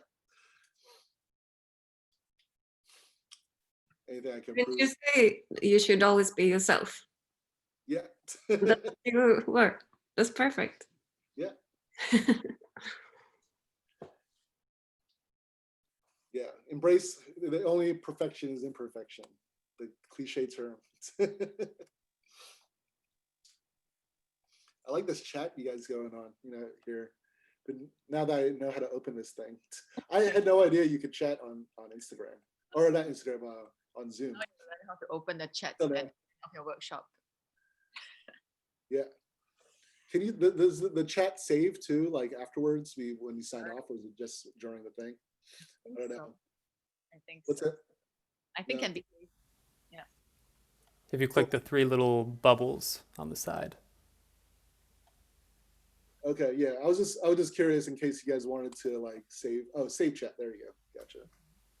Anyone else want to say something before we say see you again? Never say goodbye. Say see you again. Oh yeah, like I said, like during your when you guys are ready to like put your portfolios together and like get like approach different companies if you need any, if you want to ask me any questions or anything like that, feel free to hit me up. Yeah, Ray has good connections. He just doesn't seem like it since he's always so humble. But he's like, oh, I'm just hanging out with Billy like last week. Oh, but or I whoever. only hung out with her once in person, and that's why we went to her house to like shoot. But that's it. But yeah, she was fun because she's like young. She's 16 years old. She was 16 at the time, and like and her brother is just equally as awesome. Like Phineas, like he was only a couple years younger. I mean, for me, like I'm 39, so like like to me, like working with somebody who's 16 and 21, it's like, or 19, it's like they could be my kids, if I had like kids, so at like 20, so but yeah, it's curious to see how they worked, and they have a similar approach to music as how we do like things, just kind of like record shit, like off phones. You kind of use your technology, what's around you, like yeah, like she like made music with just like recording the dentist from when she went to the dentist, so I don't know, weird shit. Anyone else? Like just your appreciation to Raymo that he duly deserved. For some reason, my camera quit working, but thank you so much. This was a nice kind of break, in some ways, a learning break from the stress of this project we're working on, and fun to see kind of a new way of thinking about media. I'm interested in music and songwriting and humor as well, so it's fun to kind of see that can be a possibility in some ways. And yeah,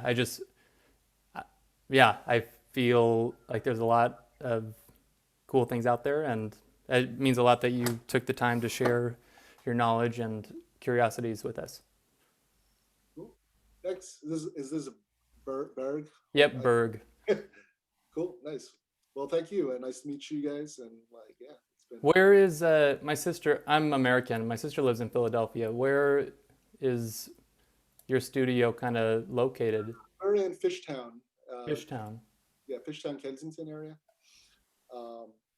Yeah, right off of Frankfurt and Frankfurt Street. So cool. Are you familiar? I've only been there once when I was like 12, but yeah, maybe she knows the area. Fishtown. But for those of you who don't know where Philadelphia is, we're like 2-hour drive from New York City. So on the East Coast, and it's funny because like every time when I first went to Sweden, like from Philadelphia, we're known for the cream cheese, I guess, like the spread. They're like, oh, the Philadelphia, and I didn't know that was like that's how you pronounce like the Philadelphia. Like it's just known as a spread, before the city, So, but yeah, it is always, although it's dark as hell right now, but yeah, Will Smith is from Philly, and who else? Santa Gold, a lot of great rappers, Roots, Tierra Whack, Kevin Hart's from Philly. Sweet. But, yeah. So, anyone who's in the room? Last call? I don't know. I mean, I just want to say thanks because it was so inspiring. I'm so happy that you could make it because, last week when it was canceled, I was looking at your stuff and I was just like, oh no, it got canceled. And then, yeah. And what I like about your stuff is that it's so like fresh and like hearing you talking, because I wonder what moves you, what inspires you. And you can feel like that, like hip hop feeling, that do it yourself, that I don't want to bring in like the 5 pillars and all that shit, but that kind of energy that, like moves you from inside, gives that kick to your graphics, the kind of dancing and like all colorful, bringing so like many like true feelings. I love that, man. Thanks. It's so inspiring. No problem, man. Thank you. Yeah, no, it's very important for me to. Super energetic checkout. Yeah. No, it's important to me to reschedule this because like last week I felt really bad, like just like it was like this happened, like I got sick like right on that day, like I was supposed to do it, and I think I blamed I don't know if we have like daylight savings time here, so like the time shifted an hour, and so like normally I thought when I did the call, but yeah, it'll be 9 to 12 in the morning, but now I had to do it like at 8 o'clock to 11, so it's a little trickier, but thank you. Anyone else? Was it Rona? No, it was not Rona. It was just a flu for 3 days. Anna and Vivian gone already? Like, or Shy even? What's that? No, I'm just listening. I'm so inspired by you, Raymo. Like Pebbles told me so much about you, so I was really looking forward to it. And yeah, like to second what Pietro said, like looking at your work is so inspiring because it's almost. I know I come from the world of architecture, and for me, like it's really what you do with your videos and with your art is like almost like building spaces for dance shows. Like I always imagine these things like like as this like as looking at it like in an amazing dance, and I don't know, looking at what you do is also like I feel that it's like going multi-dimensional. So it's really like not staying in the 2D or like just the screen, but I can really imagine it like going all around me, like in a spatial experience. So thank you so much. Cool. Thank you. Thanks for like the comments and like it's the first. I don't really get like people don't really tell what they like about our work a lot of times, other than like clients be like, hey, this is dope shit. That's it. Like I don't know. People like what they, but like half the time they're like, yo, dope shit. That's awesome. All right, cool. Like, but like as far as like the spatial things, I get it because like I have a lot of friends who do architecture. They come from the similar background and like utilizing the different spaces and stuff. So it's cool. Nice. Yeah, I don't know. Yeah, I just would like to say like thank you so much. Thank you for your energy. It's like so bright and you can feel it through the screen. Yeah, all these works, they are so amazing. I'm so inspired. And yeah, it's so like unique. I mean, like mix of like the brightest. At the same time, they are full of like idea and like have a purpose. So that's really cool, and I really inspired them want to try it, like to do by myself some stuff like that. Thank you so much. Cool. Thank you. Thank you. And yeah, like I said, you guys use each other, like as far as like, you know, like I'm sure you guys are already doing that from your classes and your group activities, you know. But like I said, like what Pebbles said earlier, like, you know, work with some of the other people from the other classes too. You know, you can always learn something from them as well. So nice. Yeah, thank you so much. I think it's super inspiring, and I agree with like everyone.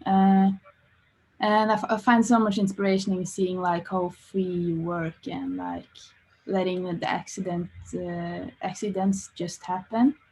Because it's so like easy to get trapped in a digital way of working and like being a perfectionist, and just like letting go of that, and kind of mixing those two things is like super inspiring, and something that I'm going to explore more after this workshop. So I really appreciate it and appreciate your time doing this. Cool. Thank you. Thank you. And like I said, you know, like the more people do like different types of work, you know, like there's always trends in animation. Like I remember when I first came out, there was like, you know, everyone was doing very like clean photorealistic 3D stuff, and it got to the point where like, you know, this is not, you know, like, you know, this is not me. This is not like how like clients, like I want to do work with clients, you know, and so like, yeah, you just got to find your way around it, you know, and like just like do the projects that interest you or something, or the techniques, and then the more you do it, or like the more you can like experiment with it, you know, like eventually like some like, you know, like someone's gonna come out at you and like, hey, I want to hire you to do this, you know, and try this technique with whatever our project is. So, and you know, it's not like, you know, you can always start small. It could be a small brand or whatever, you know, like, or even just like like a collaborator to work with, you know, and yeah, just a building block, you know. So thank you, Ray. And I'll do my final checkout. Thank you so much for like being here, and also the rest of you whom are like tuning in all the way, even like 20 minutes past, which means it's a very good sign for you, Ray. People are really eager to like hang with you. And I guess my checkout, or actually even 10 years later, I still learn a lot from you. And I think that not only the amazing work you do, but it's the personality that you have. And I think this has been the same when we met 10 years ago, and you are still that guy, like super down to earth, still very humble. It doesn't matter, like back then you didn't, you know, you were just a hyper student, to now you're working with like big projects, and that you're still that really, you know, human person, which I really appreciate. And it's super nice to have you here with them. And I think this is the biggest learning for all of us, I think, you know, to kind of stay the same in a way of just staying humble, and while we're creating work and working with different people. And yeah, thank you so much. Thank you. I mean, proud to have you as a friend too. Yeah, I mean, times flew by for me. I mean, I was like, man, I just felt like I was still in Stockholm, and you know, hanging out, like, and I can't believe it's been 10 years already. So, but yeah, no, it's always good to explore, and you know, like I said, you know, I'm gonna constantly keep learning, and you guys should too. Like, you know, for whatever next things you guys get into, you know, yeah, I don't know, just keep it up, you know. So I'm excited to see what you guys come up with throughout the year and in the future too. So yeah, and also congrats on the election, the work that you did. Christopher said that was probably the most rewarding thing we've done all year. You know, like, I mean, it was very important to us, and it was such a long project. It was the longest project we had all year, three months. You know, like every week doing something to help out with it. You know, and yeah, it's been really cool, and like, you know, hopefully we don't have to do it again. Yeah, no more bad people ruining like. Oh yeah. Hopefully the next 70 days are pretty smooth. I don't know. To our Slack channel so that all of your ardent supporter fans could ask you questions, or you know, for anything at all. Oh yeah, so, you guys have a Slack channel? Yes, cool. So I'm going to invite you guys, you in, so that you guys can bug him. Yeah, that's the best, yeah. To be honest, that's probably the best way to reach me because I'm always on Slack. You know, we're kind of like, it's funny. I never used Slack until March. You know, when shit hit fan. So, but like now it's like the most. I mean, I've been trying to find people on Facebook. Like Pebbles hit me up on Facebook, but that's about it. You know. Yeah. How else?